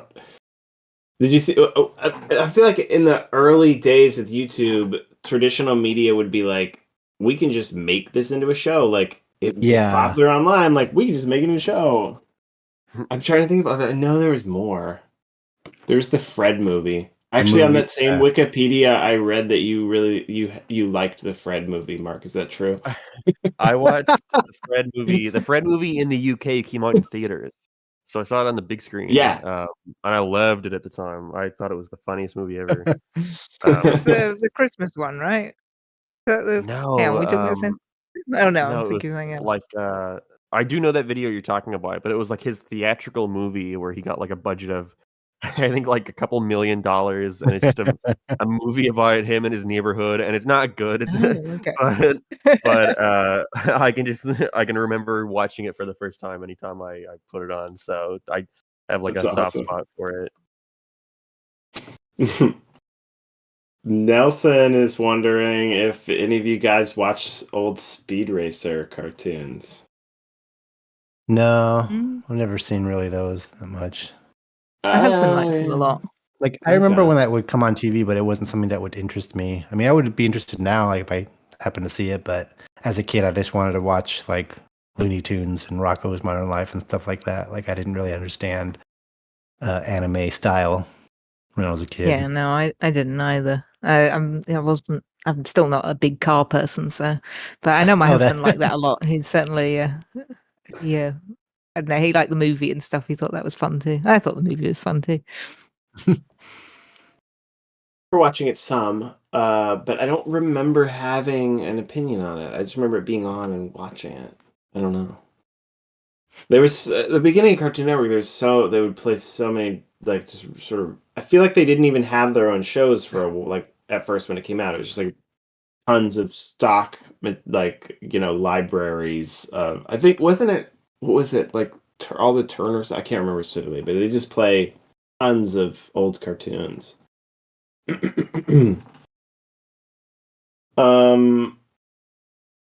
Somebody was wondering, I don't see the question now, but it's stuck in my mind. Mark, who's your favorite character in your pilot and catching up? Who do you like the most? I definitely like writing for Clay the most, just because I can kind of just say whatever, just be a dick, and that's kind of good enough. It kind of fits any scenario. which is weird because at first it was only Rob, and it was always like he's the main character and Clay is the sidekick. But I feel like when watching the pilot, like when it was done, I was like, oh no, Clay is much more of the main character here, which has been interesting to see kind of develop. He's definitely my favorite of the ones I have. Okay, that's interesting. I remember, Jessica, last time we asked you who your favorite Litterbox character was, but then it felt like you were just picking between your own family, since they're sort of Yeah. from your family. You guys I'm a Joel seen? stan. Yeah. I'm a Joel stan. I asked my husband, what's the right term? Is it stan or is it simple? What am I supposed to say? And he was like, stan's the correct term. Simp's funny. So yeah, I'm a Joel simp. Apple Woods is wondering if any of you seen Sam Hex and the End of Magic. Never heard of that. No. Never heard of it. How about Ramshackle? Cartoon Game Fanatic 2.0 wants to know you guys' opinion on Ramshackle. Have you seen it? No. I haven't seen it. You guys haven't seen Ramshackle? Come on, it's got like Ramshackle. millions of views on YouTube. It's another Your voice indie. was so It's high. another. I feel like I should have seen it. It's another. It's like another one of these sort of indie pilots that's come out in the past few years. What seems to be like the beginning of sort of a golden age of indie animation. I can't remember the creator's name off the top of my head, but it has sort of like a kind of a punk rock feel to it. Yeah, you should check it out. It's cool. Oh yeah, ZEZ, that's who it is. And they did a Kickstarter project also. I think it started as a thesis film. They did like a short one, and it did well on YouTube, and then went back, did a Kickstarter, funded a full pilot, and yeah, you guys should check it out. Pretty cool. We should really mention as well, we're showing some of the entries for the art contest, which is what's going on in the... Oh yeah, okay. I cool. hadn't pulled up the OBS screen. Yeah. Just some I like the that fighting one. That one's cool. we have an art Had some contest great ones. running. Let's see, runs but till the 23rd. 5 more days, and we're gonna judge all the entries. First place will get the golden toy in a cereal box. Second place gets the regular toy in the cereal box. Third place gets just a cereal box. And first place gets a drawing by me. You keep leaving That's that right. one out. Oh, I keep forgetting that. Oh my god. You know why? Ross- The reason Ross does not hold on. value your art, Jessica. No, wait, no, hear me out. The reason I Not keep even worth forgetting that, mentioning. the reason I keep forgetting is when I put together the graphic of the rewards, we have like the actual items, but we don't have like it's like we haven't done like a demo drawing of you making a thing. So Yeah. it's the one that's like I can't get it to stick in my head because we didn't like make a thing out of it. I think as well because you sort of think gold toys, first place. So yeah, more like an award, isn't it? I get it. It's Yeah, just funny. yeah. But yeah, that's happening. So we're gonna go through all the entries and I guess probably announce a winner on a live stream. Probably ringing in the end of the campaign. I think we do. I saw someone comment saying if we watched Alvin and the Chipmunks or Muppet Babies, and yes, I actually watched both of those shows. Yeah, I'll watch those. Did you say Probably watch watch the in prequels. like Did you say watch like present? Like you watch them like right now, like currently? I'm watching them right now. I'm not listening to them at all. What No, yeah, I is watched it? them. I watched them growing up. Yeah, the Muppet Babies and the Alvin and the Chipmunks, like the new, the one where like I don't know, that newer one, not the old show, not the old shorts. I didn't even know there was an I Alvin watched and the the old one. Chipmunks show. I didn't even know that. Yeah, it was an like Alvin. it was like in the early '90s or late '80s, I think. But it had that pumping song in the beginning, and he was like surfing in a bathtub in the intro. Huh, I think I I never watched saw that that. Yeah. I feel like it came around You the guys- same time as like the movie, because you know how they have the Chipmunks movie with the Chipettes, the girls. I feel like it came out that same kind of time, where like that boom, like definitely right heard after Roger Rabbit, where that like huge Oh. boom of like television animation with the Disney afternoon stuff. I think it came around. Do you guys ever listen to the Chipmunks Christmas album? Oh yeah, every Christmas. Yeah. That's a favorite. Oh yeah, I know. I love that one too. It's Makes me want to hula hoop.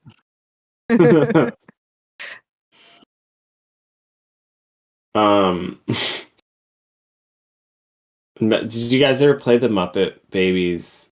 No, wait. Oh no, it wasn't. I'm thinking of Tiny Toons. I just have Tiny Toons in my head. Yeah, I watched Tiny Muppet Toons. Babies was totally different. I like in Muppet Babies when they would do the scenes of they'd have some like action sequence and then they'd transition and it's just the babies playing with Yeah, and they would put like clips of the movies behind them. Yeah, that felt really groundbreaking to me as a kid watching it. I mean, I'm sure they were just adapting it from somewhere else, but I loved that. Mark, you ever watch Muppet Babies? No, I think that was like right after. You haven't lived. No, I can't say I have. I grew up with the cool live action Alvin and the Chipmunks movies. Oh, yeah, I see. Yeah, I haven't seen that either. Yeah, You really need to. Yeah. I like Jason Lee, but he doesn't strike me as a Dave. Yeah, he cannot do the scream. It's never good. Yeah. What were your sort of go-to kids shows when you were growing up, then, Mark? I loved Fairly Odd Parents. Okay, that makes sense. Yeah, I liked SpongeBob a lot too. See, I was mostly a Nickelodeon kid. I think they would put Boomerang right next to Cartoon Network, and so I just assumed that Cartoon Network was like where they'd play old cartoons like the Flintstones or like Hanna-Barbera stuff. So I'd be like, oh, that's old. Like, I want to watch cool new stuff. Like, so most of Nickelodeon's what I grew up on. Yeah, I love those old Nickelodeon shows. I remember when SpongeBob came out.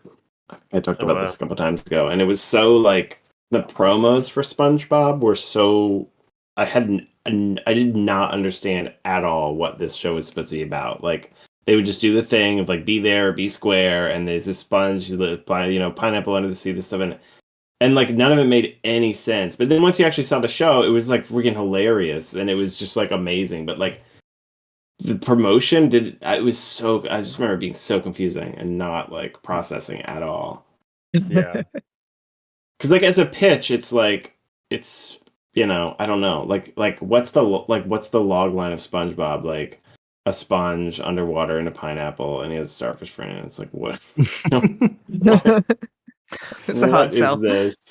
I remember when Power Rangers first came out, and all my friends gathered. Were like, "Oh, this new show's it's coming out. Oh, we gotta go see it. It's the new hit." And then I watched it, and I didn't know what the hell it was, and I didn't watch it again.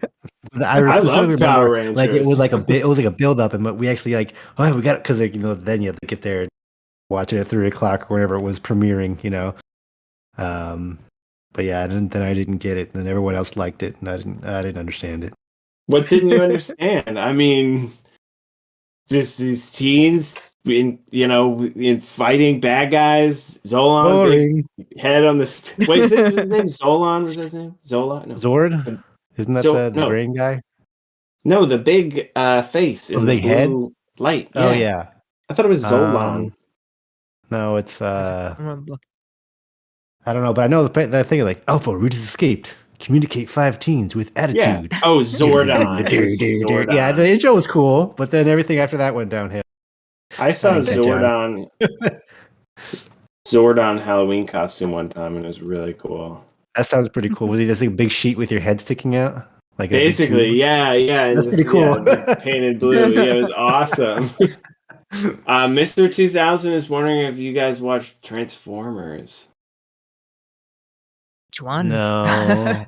I didn't really, the only 80s shows that I saw, if you're talking about the original 80s, 85 or whatever that is, the only ones I saw were I watched Ghostbusters, that was on that time, and the G.I. Joe show, but I didn't watch Transformers.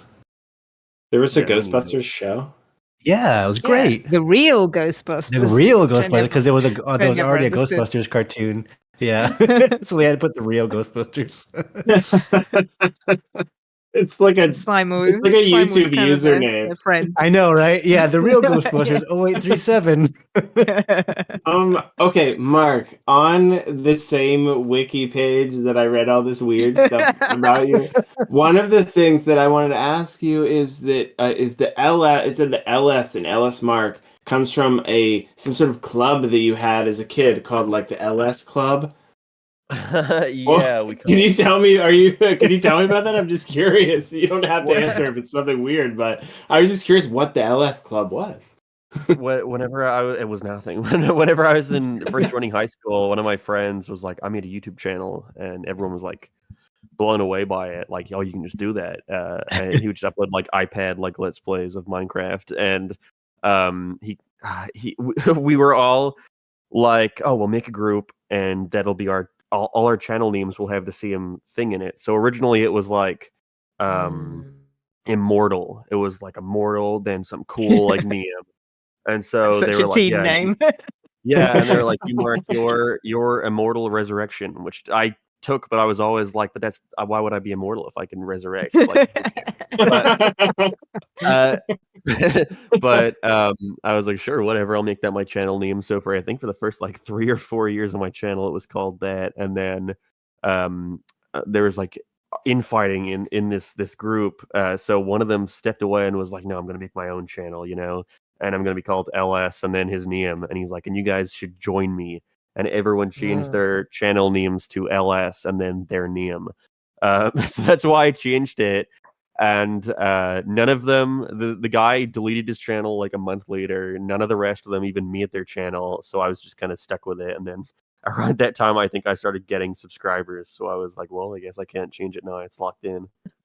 Huh. So Does it mean anything then? it was just 2 random letters. Well, it stood for something, but I don't think I've ever. You don't said know what it is. Is it just live you- stream or something? No. It was like Irish like slang. Are you still in touch with your kid friend who came up with the LS? Maybe you could ask him. No, I know what it is. I know what it is. But it's one of those things where it's like it's so like Liam, and I just don't want to. I don't want to put that online. That doesn't need to be part of the wiki. All right, I respect your decision. But I don't know. I think I'm happy always to said on have my at least more context to the backstory. Yeah, I think I've said on my channel before. If I ever get to 1 million subscribers, I will finally tell people. Nice. Nice. Okay, yeah. I don't want to. Okay, I don't want to blow up for you. My question. Box Epic was wondering what you think about the new SpongeBob special that's coming up. Do you have an opinion on that? I don't really have an opinion on it. I don't really watch. I made a massive video kind of going over every episode of SpongeBob, which was like 7 hours long, and it took me months to make. And so since then, it's kind of been like, oh, I don't need to watch SpongeBob ever again. So I haven't been keeping up with it, but it's like I'm pretty sure it's the camping one, or they go to a camp or something. But As a Halloween special.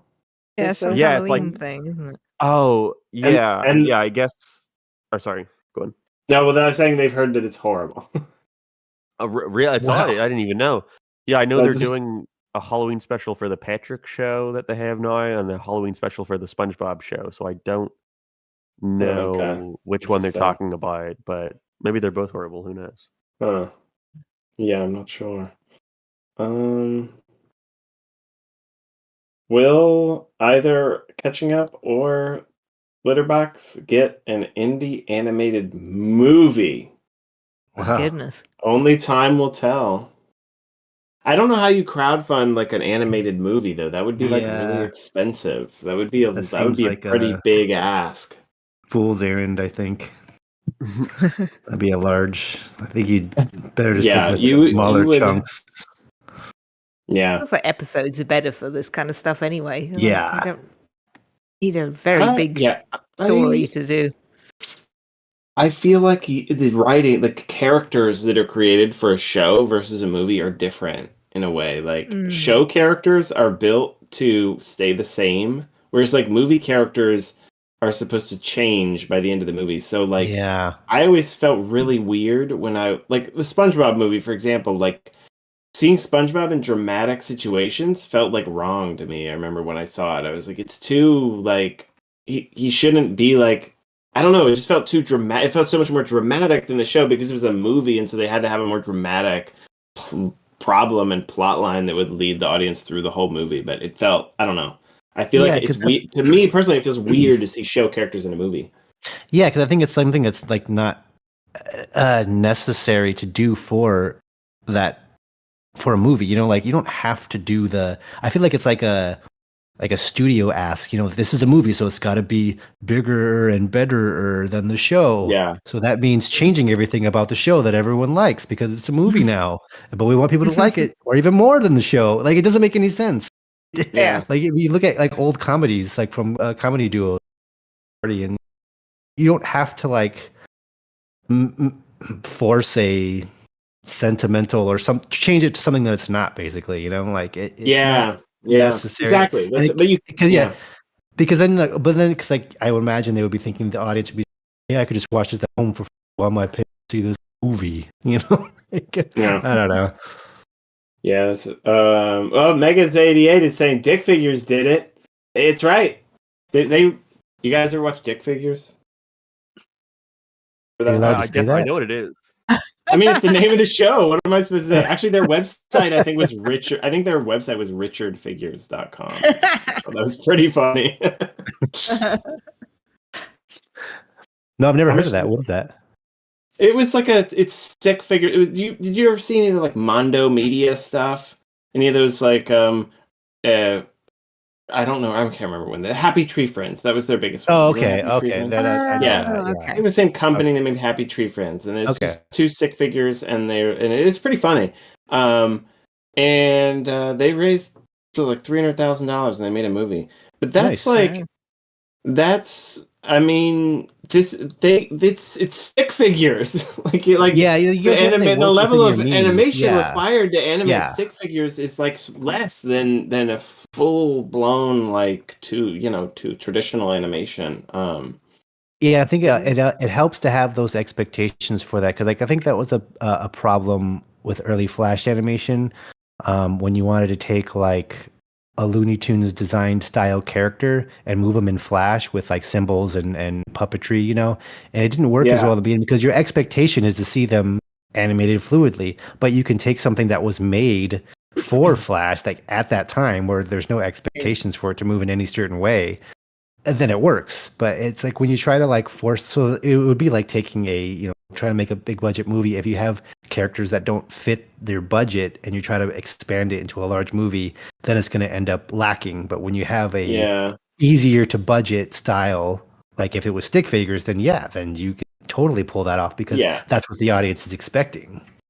And to be fair, Megas88 is in their questions saying, granted, their designs are by contrast easier to animate. Yeah. And also there's another comment from Megas88 saying they just made their pledge today. Couldn't be happier to have finally started reading the comic and supporting this wonderfully adorable and creative pilot. Thank you so much. Oh, thank you. Nice. I was gonna say, I think I saw it in the comics too. The guys who made Dick Figures went on to direct the Mario movie. I'm pretty sure. Oh, really? Interesting. Wow. The Mario movie, really? Yeah, I'm pretty sure they went on from Dick Figures to like Teen Titans Go or something, and then went from that to the Mario movie. Huh. Good for them. Yeah. Great. It's always cool to see what people go on to do. Like, I feel like when you see something cool that somebody made early on, it's almost inevitable that they go on and do other cool things. Like, I don't know. Or something tragic happens to them. And another pledge here. We got a new pledge from Aaron S. $10 pledge for the House Cat tier. Thank you very much.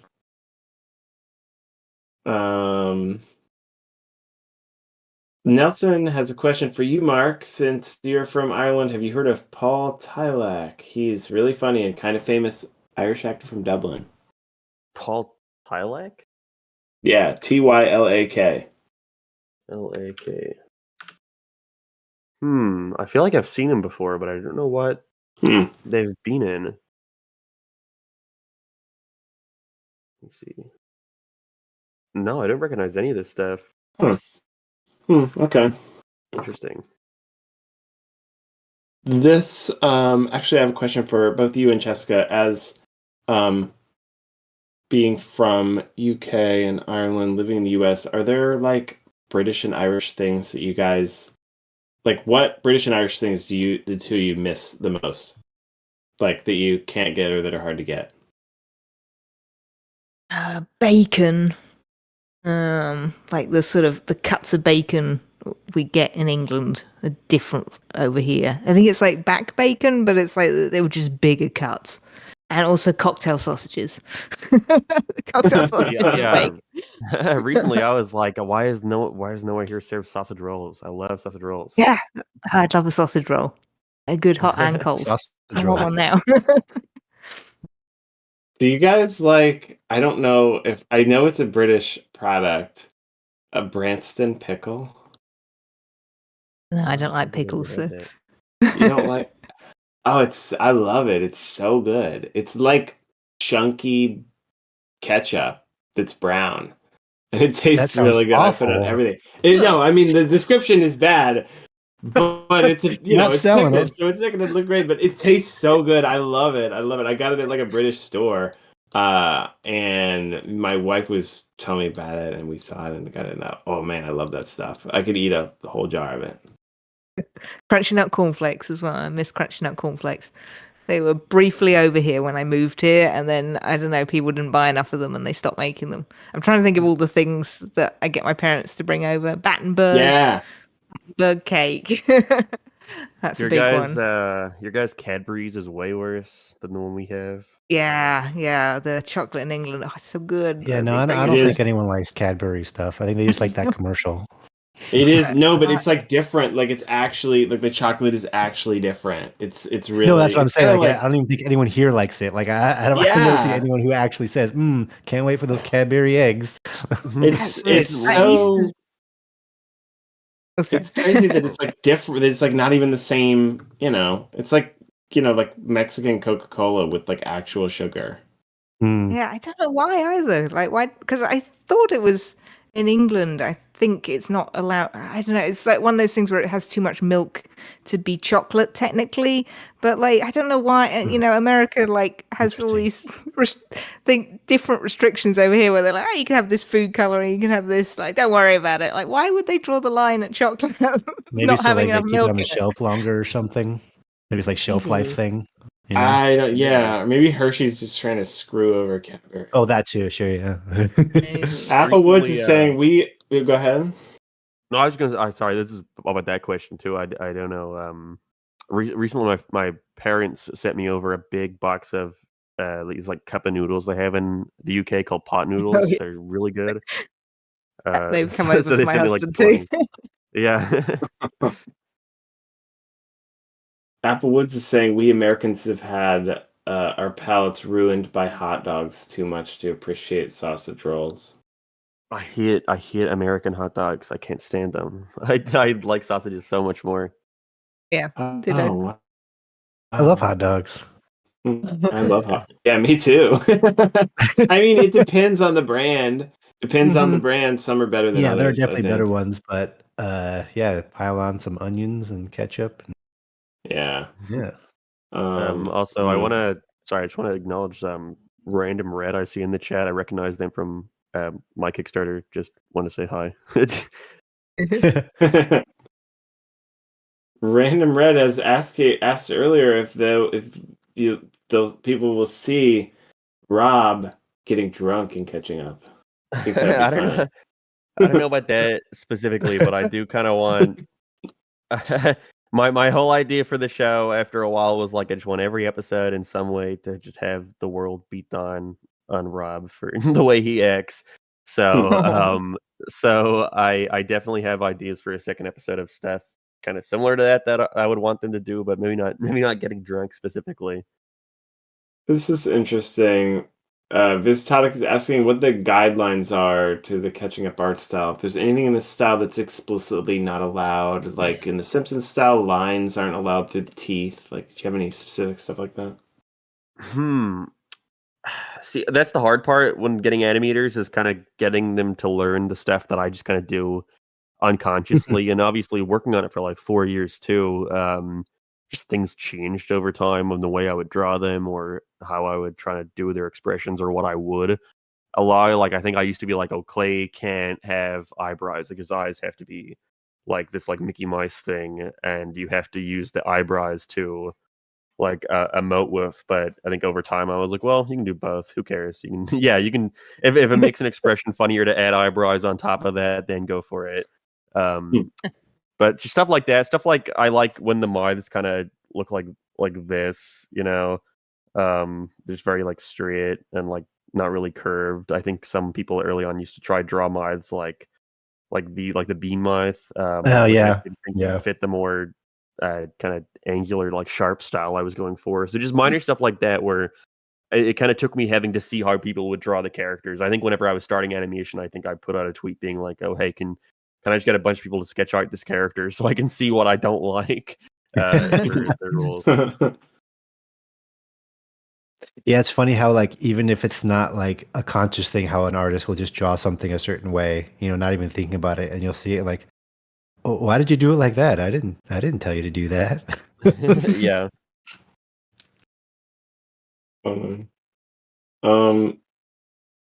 Jack Ramtel's wondering if catching up is inspired by Breaking Bad. Rob reminds me of Jesse, and Clay reminds me of Walter. Wright and Bouncer reminds me of Gus. No, that was not Ah. that was not an intentional decision. But while planning out, not to give much away, but while planning out the second episode, because the first one has the whole like intro where the little notepad kind of like gets uncrumpled up and like the graffiti paint goes on it, and I kind of had an idea that I wanted every episode to kind of have a title card that gets introduced a little bit in that's kind of themed around the episode. And so I was thinking about getting my composer for the topic of the next one, which I won't talk about. I wanted to get my composer to kind of make a knockoff like fake Breaking Bad theme for it. So it's a funny coincidence. That's awesome. Do you guys want another drawing? Do you want the drawing board to be refreshed? It's getting kind of full. I mean, maybe it looks cool though. Just let us know if you want any more space. Sure. Are there more drawing requests? Yeah, but I've been bouncing through the questions. It's been hard for me to see look at the drawing requests too. SpongeBob, Vincent, Pomni, Vincent and Cooper as Muppet versions of themselves. Muppet? Blue from Foster's Okay, Home. I mean, there's some stuff on the list. And new backer here, Abe P pledging at the House Cat, the very ever popular House Cat tier for $10. Yay! Thank you very much. And a comment from Lord Me Lord saying they just backed the Litterbox pilot, wishing you all the best. Thanks. Thank you very much. Random Red says he hopes one day to make an indie cartoon like you guys. Any advice? Oh, Start small. yeah. No, definitely for sure. Yeah, I mean, I with a simple started concept and go ahead. Sorry. Yeah. Oh, I was just gonna say I knew that I couldn't sort of do an animation by myself to the quality I wanted, so I started with comics because it's just storyboards, really, shorts. So that was sort of my thinking, and then I don't know, 6 years later, here we are. So that's one way to do it. Yeah, I think there's definitely like I had this where once you kind of have you see other people making kind of indie pilots and you're like, oh, well, I can just do that. That's easy, you know. And it isn't really until you're kind of in it that you realize how like much time and effort and money it actually takes. So if I were to go back, I definitely would have started smaller and not have been so ambitious from the get-go, because I feel like you can kind of get carried away with you know, it's not like a really like super fun process of like, yeah, I got to work for all these cool people, and it's all like I'm pretty. I think in my behind the scenes video, I was pretty like positive and happy like about it, and like I loved working on this. This is great, but I think when I was planning out that behind the scenes video before I actually finished the cartoon, I was like, I'm just gonna get in there. I'm gonna explain why everything sucks, why it's all awful, like why everything came out the way it did, why it's terrible, like so I feel like kind of don't go into it. Art, you know, it's work. You know, I guess that's what I'll say. It's not like, oh, I gotta just have fun with my OCs. It's like, no, you have to sit down, you have to plan stuff, and you have to make sure everything kind of runs efficiently. Especially if you're working with other people's money through something like like a crowdfund. That's the thing. It's not just making the thing; it's also managing all those people. It's huge. Nostalgia Reloaded is wondering, and Mr. 2007, if either of us are going to do a DVD or Blu-ray. That is not a planned reward. I will say, like when we sat down to think about the rewards, when I started thinking about them, I specifically didn't want to do a DVD or Blu-ray because, and actually this is something I learned from Final Space guy, Olin Rogers, when I was watching materials on his campaign. If you do a DVD, that reward can only be made after you've finished your pilot. So like, but then like animation takes so long, like we're going to spend a year making it. Yeah. Well, during that time, we can also make and send out all the rewards. The problem with the DVD is you have to finish the pilot and then after all that stuff, make that reward. So that was why I specifically thought, like, let's not do that as a reward, because if all goes well, we make all the rewards while we're making the pilot, and the pilot comes out, Kickstarter's like done, everything is, you know, everybody's happy, and it's all kind of worked out. That's the tricky thing about DVDs as a Kickstarter reward, even though, you know, a lot of people do them. So yeah, kind of like it. If you go to my Kickstarter, you can see one of the reward tiers is a Blu-ray DVD. Yeah, I was gonna say that's one of your challenges. Well, let me just tell you another thing that Olin had in one of his behind the scenes videos. He bought a DVD burning machine, and he like decided to make all the DVDs himself, and it took him a huge amount of time. So I will send this video to you, Mark, to just be careful with DVDs. Yeah, no, of course. I kind of was kind of sourcing what I would do for Blu-rays and stuff beforehand, before I set it in stone, and I kind of included it in the reward tier budget and stuff. So, and then the best thing is that I already have a cartoon done, so at the very least, like I have something to put on it, you know. Yeah. It's kind of, you know, I'd like to visit it maybe, you know, down the road if we have a sort of a few episodes. It sort of feels weird just putting maybe one on there, but you know, if you've got like 2 or 3, it makes more sense.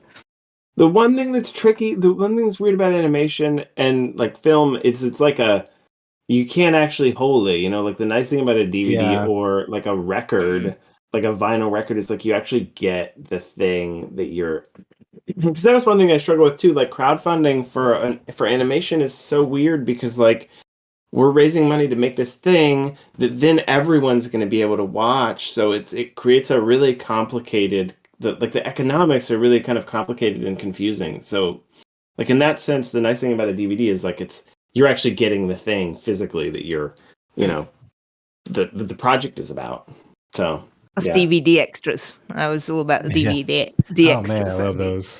I really miss those now with like Netflix and all that stuff. Like it's all gone. I have to assume that they don't put those on there just because of really. I used to do the. It sound. I think you cut out for a second. What'd you say? Okay. You were going robot. You go ahead. Well, so we would do the DVD mail, like you'd get the DVD in the mail with Netflix, and I love that because we'd watch the movie one night, and then the next night we would watch all the behind the scenes stuff. But like now, just streaming, I don't even know where any of that stuff is. I don't know why they don't just have it. Like you can click something on a streaming platform, and then there's also like the behind the scenes stuff. I don't know.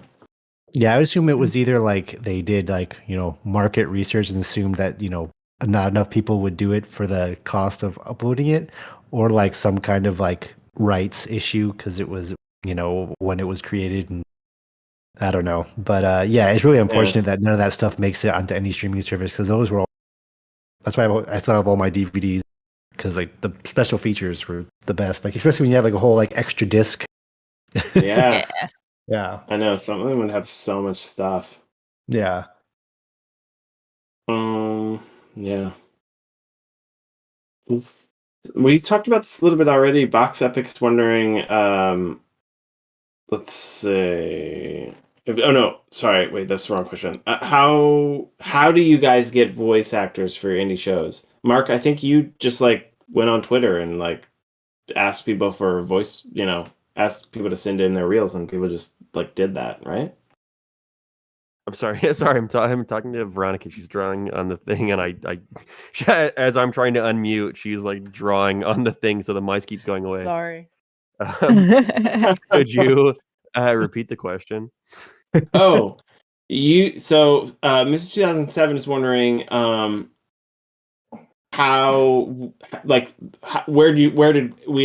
are we finding our voice actors? And Mark, I think you just went on Twitter and like asked people to send in their reels, right? Like that's how you found the voice, like, and just people you knew. That's how I found most everyone who worked on it was just create like an email for the show and send everything there and kind of make a tweet or even like link to a Google Doc, just kind of detailing out what you're looking for, the specifications. Like, it's fairly easy. Yeah, I wanted to ask you that. Like, you found a lot of like artists that worked on it that same way. Yeah, that's how I find. Sorry, that's how I find pretty much every animator working on it that I didn't already know. And then the best thing about that is that most freelance animators have friends who are also looking for work, and so they're like, "Hey, my buddy wants to animate on this. Can he do it too?" So I think I wind up having a lot of animators from Mercury in Canada and a lot of animators from Lighthouse in Ireland. A lot of the Cuphead show people ended up working on it. Nice. And it was all just and I'm making this Kickstarter for the follow-up episodes, and I have animators from the first project being like, "Hey, I'm working this new gig at this studio, and I'm kind of in charge of all these people who are all like kind of asking me if there's any other work outside of like the studio." And he's like, "Hey, if you ever need anyone else, like as soon as you start working on the second episode, I can have them all come onto the project." That's awesome. Cool. You'd be mainly handling our voice actors, haven't you, Ross? Yeah, well, yeah, and I mean, but some of them, I would say, the suggestions that you've come through are like anime dub actors that you're like, could we get this person? And then we just like contact their agent, and like it's actually been surprisingly, you like see these people. You watch, you see these people in shows and you think they're like, I don't know, like off limits or something, but actually it's pretty easy to get in touch with them and just figure out what their rates are and negotiate with their agents. I mean, yeah, look at all the info he's dug up on Ellis Mark so far. Yeah. Just, I mean, and I haven't even started talking about all the stuff I dug up about you, Brian. I mean, it's unbelievable. Yeah. So yeah, that was like, I don't know, that I can't wait to. We're still working on finding a solidifying Fran. We're pretty close on the others. I mean, I'm super excited to reveal his cat, but do it yet. Mr. 2007 is wondering if you guys like Ratatouille. Yeah. I'm assuming the movie, not the dish. Yeah, no, the dish looks gross in the movie. I've never had it, but it doesn't look like something like.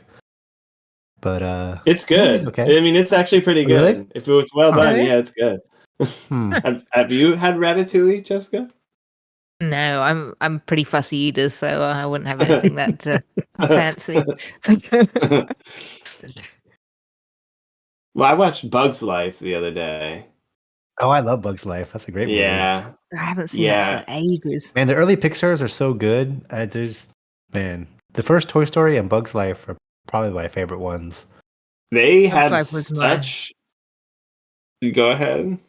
Oh, Bugs Life was. It always takes me back because it was my first like HD like movie like I got and watched, and I was just like, wow, oh look how sharp it is. It's just so funny thinking out with that Wait, old your CG. first HD movie like on a like an it might have been HDTV DVD. kind of thing, like a. Oh no, it might have been DVD actually. It might have been the first DVD rather than like a CD. I don't know. It was like an upgrade VHS. in. It wasn't Yeah. like an HD TV. It might Yeah. have been from VHS to DVD actually. Yeah, it Yeah. might have been my first DVD. That was it. God, I just completely blanked on them being VHSs. My God. Yeah. I remember in high school, my friend, he had a DVD player, like on VHS. Like anytime he's like, "I'll go home and watch DVD," like it sounded like drive their car home or something. Like, whoa, sorry, big man, in your DVD. Yeah, I remember upgrading from like a boxy TV to like a flat screen, like a plasma flat screen, and it was like completely changed watching movies and shows. Like, But then, like it everything was like else a was still standard totally def, different so it looked experience. like if you watch TV on it, it didn't look that great still. Yeah, it was crazy. And Pixar had like they had so many movies in a row that were just so Yeah. good. Like one Yeah. after the other. It was like they were just so good. And then what would you say there, where did they stumble? Mm, For me, I feel is it like Cars was like I was Yeah. gonna Cars say was like Cars, yeah. Cars. I like Surprisingly, Cars. I like Okay. Cars now. I like Cars now because I didn't care for it when I first came out. And like watching Cars 1 and 3, they're actually really good. Yeah. I like, okay, all right, I like Cars, but I remember thinking, like, why are they making a movie about like talking cars? That's kind of like an odd choice. Yeah. Mm. And so to I me, mean, it was like the first hint of like, wait, what are they Yeah. doing? When it first came out, And I kept thinking yeah. like I would just think of like the Tex Avery shorts of like where how anthropomorphized the cars were and how like more creative it was with their, movements and everything. And that's what I wanted out of it when it first came out. I was like, why don't they look cartoony and cool, stretchy Yeah. and goofy? And then, because it really limited the way they animated it, but it works. But I think I saw a short where they were actually talking about how they were restricting themselves. Like initially they were more bouncy, and then they were like, yeah. "Oh, but that doesn't look like how a car moves." It's like car's Yeah. not I mean, talking. it makes sense from like a marketing standpoint, I guess, like making it trying to look like give it some more Real. weight to it. Yeah, but yeah, I don't know. I guess people probably would have taken it as quote unquote seriously, I guess, if it was too wacky. It would have looked like, like a DreamWorks movie at that time, like the Fish one with Will Smith or something. That's true. What was the fish one with Will Smith? That's ringing a really Shark big Tale. bell. Shark's Oh Tale, yeah, Shark Tale. Yeah.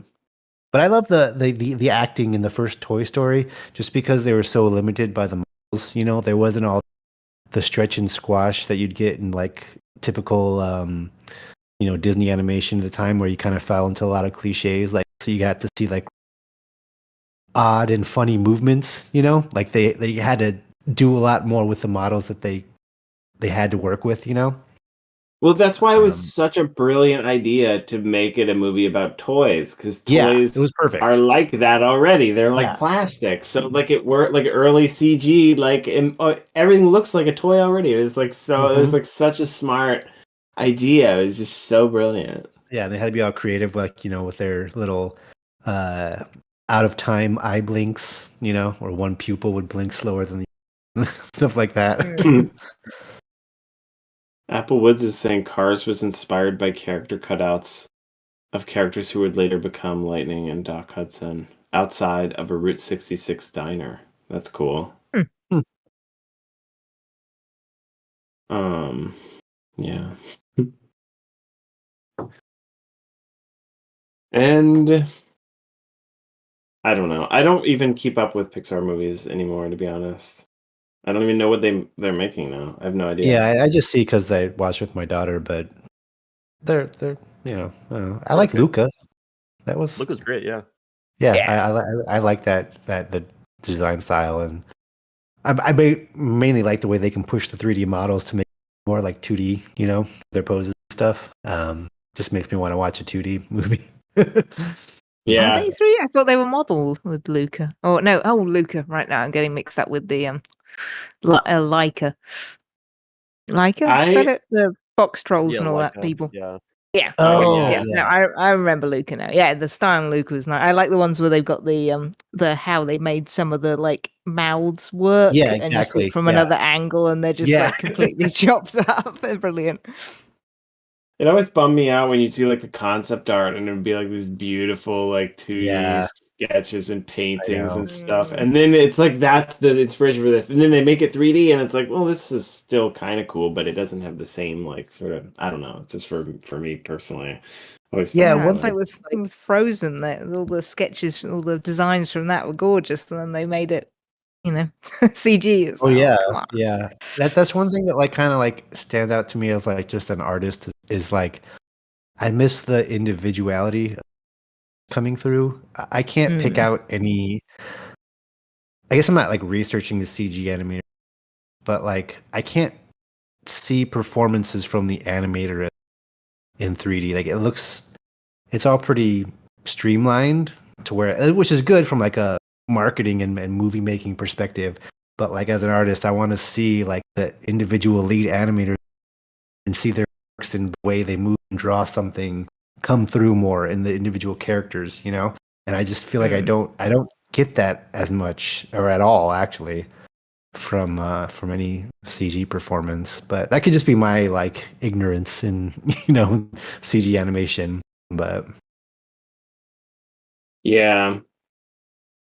Ando Cool says, "OMG! Finally on a live stream. The Litterbox team and Mark together.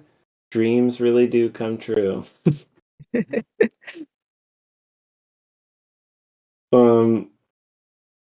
Okay. Okay. This is a question from a while ago, asking about the tone of the Litterbox show. What are the shenanigans? Oh my god, shenanigans going to be like? Slice of life like Bluey, or quick escalations like regular show? A bit of a mix. Probably not as far. It's more like Bluey and the Simpsons. I mean, it's sort of Bluey, sort of slice of lifey, but then like the logic and humor of the Simpsons. So a bit more cartoon logic than Bluey, I guess. Maybe even a bit more cartoon Yeah. logic than the Simpsons. I don't know. Like some things can, something can explode and people are okay. It's just like, oh no, that sort of cartoon world. Yeah. Yeah, that makes sense. I'm so excited to start like actually working on the pilot. We were talking about this Can't earlier wait. a little bit. Like, I've been so focused on the Kickstarter, and now that we're reaching the end of that, it's just so exciting to be able to jump into working on the pilot. It's going to be so much fun.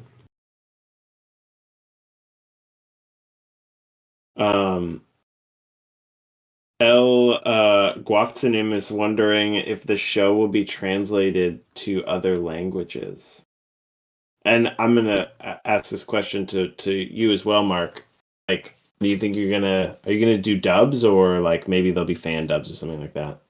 I was actually talking to a studio today about who were interested in doing a dub of the pilot that I did. I was pretty surprised. As soon as I made the cartoon, I had a couple companies or people reaching out interested in doing dubs, mostly Spanish, and it's just a case of sitting down and figuring it all out. I think I've just been so occupied this week with trying to get the Kickstarter ready that I haven't really had the time to kind of figure out any finalized decision with that. But it's definitely coming, and I know YouTube has that new feature. I got to see if I have it where they let you add different audio tracks onto videos in the settings. Yeah, that's right. Yeah. So I'm gonna That's try and clever. see if I have that and use that, instead of separate dubs. Yeah, that's nice. That must help with the sort of view count and stuff if it's all together. Yeah, it's Clever. not like 10 different uploads of the same cartoon. Yeah. Yeah. I've not used that feature, but I've heard about it. I was just sort of confused that YouTube actually rolled out an actually useful feature. But yeah, and for the Litterbox pilot, I mean, we're definitely open to doing dubs. I mean, we don't have immediate plans, but it'd be great for it to be translated into as many languages as there's an audience for. I do think we'll. I know for sure that we can make like subtitle tracks, in like for at least a handful of major languages like that.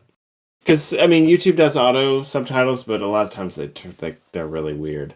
So yeah, we'll start with that, and it'd be great to be able to do dubs too.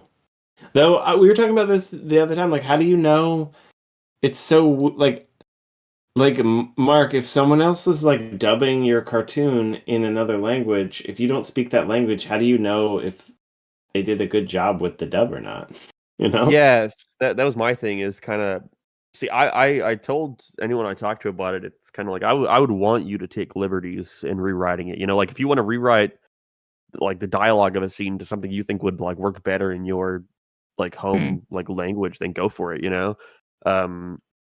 So I kind of I guess I'll be treating the dub as more of like its own thing rather than a direct translation. So if it doesn't come out the exact way the English version is, it's like, well, I trust that you're writing this in a way that works better for you guys. But the only involvement I really want to have is the voices, and kind of obviously I won't be able to understand what they're saying, but I want to make sure that they're kind of staying true to the kind of vibe of the character Essence. still. Yeah. I think I recently Sir Pello, I don't know if you guys know him. Obviously he was in the pilot that I did, but I was talking to him recently and he expressed he would be interested in voicing Rob, my main character, in the Spanish dub, so I'm pretty excited about That's that.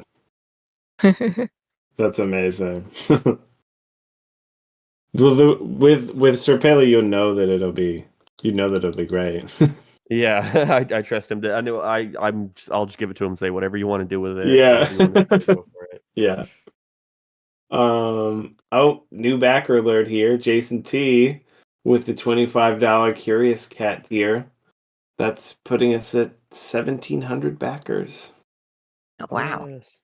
So yeah, still chugging Thank along you. here. And that's the Curious Cat tier is like all the sort of, that's really the behind the scenes tier with all of the, I mean, a lot of what I would consider DVD behind the scenes, but you're just going to have them delivered digitally. Commentary track and what we're calling the production vault, which is just going to be like a bunch of kind of working files, and like I'd really like to include also like so we use this program called Loom a lot to like record videos when we're like giving notes. Actually, I don't know. I'm curious if you've ever. Do you know, Mark? Are you familiar with Loom? Have you heard of this? I think one of my sign design guys might have used that for the final retakes that I had done. It's just like I mean, it's basically just a video. Like you can record your screen, and like there's a little circle with your face, like with your video in it, and like I use it all the time, and Brian uses it a lot too. And like when we're giving notes to like an animator, just doing like written notes, but then also having like a video and being able to like draw and talk and do all this stuff, and then it just sends the video. But I'm thinking like this is a really cool kind of like behind the scenes, like that sort of stuff wasn't on like the DVD behind the scenes, but it's so cool that we have this like record of like every kind of decision that we made is sort of, there's like a paper trail for the whole thing. So I'd love to be able to include some of that stuff too, because it'd just be so neat to be able to see that, I think, as a viewer. Yeah, then you At can least see me I would love to see that. making a fool of myself, acting stuff out. I'll run by you guys anything. When I was a few years ago, I guess probably 5 or so years ago now, when my daughter was still a baby. I was recording a notes video and I was holding her at the same time. I was kind of like sort of lying down on the sofa with a laptop, and she was sort of on my chest, and I'm recording this like video going over like a script or something, and she like just like pooped in her diaper, but it was like adjacent to the laptop. So like I didn't really hear it. I heard just like sort of a small rumble. But when I went back, the guy that I sent the video to was like, dude, like what happened? I went back and watched it, and it's just like massive, like That's great. taking over the video. It was so wild. Was it clear that she was on your stomach? Yeah, or did yeah. did you think it was you? No. I will dig it up later and send it to you guys because it's like the most epic notes video that I've ever recorded. It's insane. Yeah. So, here's a question from Ando Cool is wondering about Fran and Joel. What are their what are their jobs? So I've never been able to get to it in the comics because I just, as soon as you start doing a longer comic with a story arc and backstory, people are going to check out. So I try to keep them short because it's better if you can just, if someone doesn't know the characters, they can just look at the comic and get a laugh and, be on their way. But like, that's one of the great things about the animation is I can actually put more of the stuff in. I mean, it's not mentioned in the pilot, but their jobs are Fran does like tech support, so sort of just at home, like either phone support or like on a computer, like chat room, that kind of support. But her passion is she's a writer and she does sci-fi horror books that are kind of I don't know what we're trying.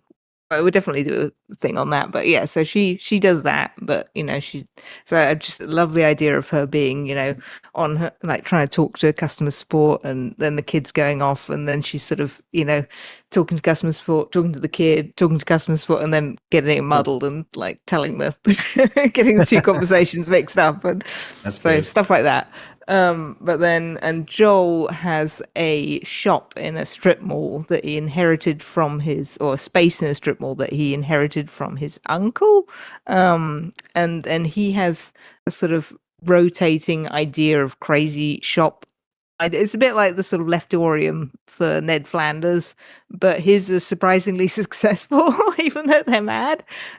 So yeah, things like, a sort of beeper shop or and then people are like no one has beepers anymore, but then hipsters love beepers and suddenly it's surprisingly successful, so it's stuff like that. That's awesome.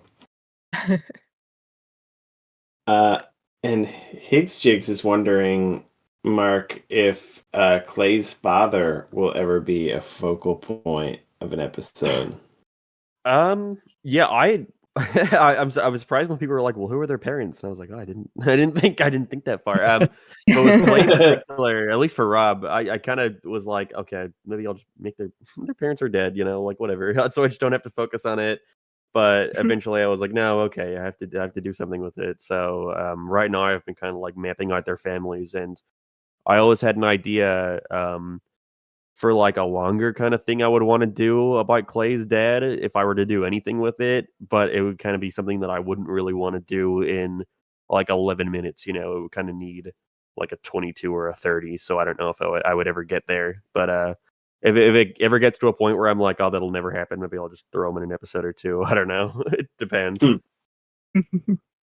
lot of people are saying that a catching up comic would be really cool. Have you ever thought about doing any comics? I pitched it as a graphic novel to somewhere once, but I got so sidetracked that I completely stopped following up because I was like, I'll just finish the episode first, stop thinking about a comic.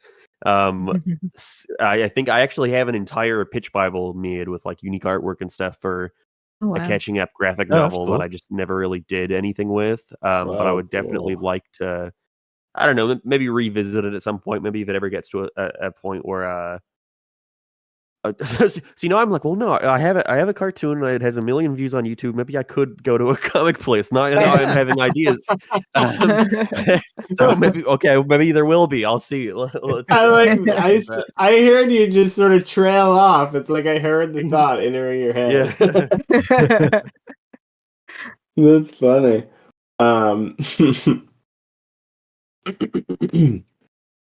JDR is wondering what got you guys into animation. You guys have like moments where you're like, turning points for being, into animation? When I went to community college, that's about it. What sparked you there? Oh, I just knew I wanted to do animation since I was a kid, and I would grow up drawing comics and making flip books. That was a big thing, making flip books all the time. And then as soon as I was able to go to college, I was like, okay, I'm just gonna go and start taking animation classes right away. I didn't want to take any of that general ed crap. I just wanted to start learning how to do what the thing I wanted to do. So that was pretty much it. See, I kind of did the same thing, but then I did a year at university, and I was like, "This is really hard." Yeah, I didn't like it. Quite a lot of it's quite boring. Yeah, I just it's no wanted good. to do it and have it done. I didn't like the bit where I Yeah. had to actually do the thing. Yeah, when I was in high school, like the teachers were like, CalArts, you got to go to CalArts, because I was in Southern California. But I can't afford that, and I remember. No, go ahead. No. You can go. It's all good. Oh, I just remember like I remember a very specific moment in time where I had this like computer teacher that brought in a webcam. This is in elementary school, and did like sort of stop motion with like moving toys around and like molding clay, like claymation. And it was like something just clicked in my head that I was like, this is the coolest thing I've ever seen. And I was like obsessed with it from that point on. So, yeah. What about you, Mark? I think I just always liked from as long as I can remember, I was like, I want to make a cartoon. I want to make like animations. So I tried to do a lot of like flip book stuff because I didn't know how animation programs worked. And then I went to a university for animation. But it was the year COVID started. So it was going to be a case of doing it all online. And I did it for a year, and it was one of those things where one morning when I wouldn't, because they would record all the lectures and upload them later. So there was kind of this thing of, well, if I don't make it to the lecture at 7 a.m, then I can just watch it later, and then I'd never watch it. So I think that the one time I finally was like, I'll just sleep in. I don't have to go at 7 a.m. From there, it was like never went. But also it was completely focusing, they advertised it like, oh, it's a mix of like rigs, like traditional animation and 3D. But when I was actually in the course, it was all 3D. It was all making like 3D models in Maya and rigging it. And I just I didn't care about it. And it would be like, oh, make a simple 3D model with like simplistic rigging in a week. And it's like, sure, okay. Or I think like a month. And then after that's done, and it took me forever to get a grasp on it. And then the same day we submitted all, they're like, okay, perfect. Now you have to make a more advanced model and a more advanced rig and have that submitted in a week. And it was like, oh God, I can't do this. I hate it so much. So it's hard when like university ends up being online. It just becomes like very expensive like YouTube channel. It's like I could just go look stuff up myself. Yeah, and I feel like when you're doing it online, like if I was in person, we'd all be on computers and I could just ask questions. But right, it was, it was just a case of kind of just, okay, do this. Here's me doing it really quickly. Now go away. If you need to know what to do, just look at the video again. But it's like, what if you're doing something that I don't know in the video and you're not explaining it? So it was just really frustrating. So I just gave up and was like, I'll just I'll move to America and make a cartoon. There.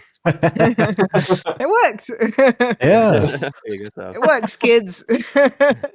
Yeah, I remember I took a Maya class as well, my first year, and all I wanted to do was just like stretch things around and do things that I would try to do in hand-drawn animation. So I didn't enjoy it as much because it was all like, yeah, building the model and everything. Like I wasn't interested in to move the character around and do things, but it just wasn't part of the curriculum, I guess, for some reason for a 3D animation class. I don't know. I remember having a book at one point that was like a 3D modeling sort of I don't remember what the software was, but it was like just exercises in 3D modeling. It had a CD-ROM at the back that you would like install the program and make like I'm trying to remember what I made. Like really, I could not get past like the first cut. It was like the first one would just be like a cylinder, and I was like, well, Yeah. I did that, like yeah. And then the next one would be like the Millennium Falcon. I'm like, oh my god, like, no, I'm like screwed. And I didn't get past that, but yeah. Well, guys, I'm getting kind of sleepy myself. I'm running out of gas. Look at the time, I'm thinking, oh no, I've got to get up at 6:30. It's a school night. It is. And that goes for all the viewers out there. It's a school night. You don't know where they're at. True. They could be at school watching this Yeah. instead of listening to their teacher. Someone said that today. They were like, I think I posted a comic and they were like, oh, how did you know I was doing chemistry right now? It's like, what are you doing reading my comic? How do you know chemistry? It's like natural mum in me. Like, Yeah, that's funny. So yeah, I think it's thank you, Ando. Cool. Yeah. Anyway, I think it's been a fabulous stream with you guys. And Mark, thanks so much for coming on and drawing and answering questions. And yeah, I've had a blast with you guys. Anything else any of you wanted to bring up at all before we, wrap things up? I guess everyone go back Mark's Kickstarter because I want to see more episodes. Yes. Yeah. So cool. Well, I'm really. Nice. I said an ours too. That would be good as well. Yeah, I'm. I when I did for this live stream, I wrote like intro thing, so I was like really sharp at the beginning, like really zingy with all the stuff I said. But I'm making a mental note to write also an outro because now I don't know how to wrap it up. I'm a lot clunkier at the end. The sleepy gimmick is probably not going to sell too much. Yeah, I know. So I don't know. anyway. It's honest though. People like authentic these days. Yeah. Well, note to self. #relatable. So, well, thank you all so much for watching. Mark, thanks again for coming on our thanks. show, whatever you call this now that we're doing. Yeah, congratulations on all the success you guys are having. Yeah, thanks, and same to you. I'm thrilled the pilot's done so well, and after so many years of work, you can see it out there in the world and people enjoying it and watching it. Definitely, thanks. So, well, you guys all have a good night, and viewers out there, you all have a good night as well, and we'll hope to do this again soon. Yeah.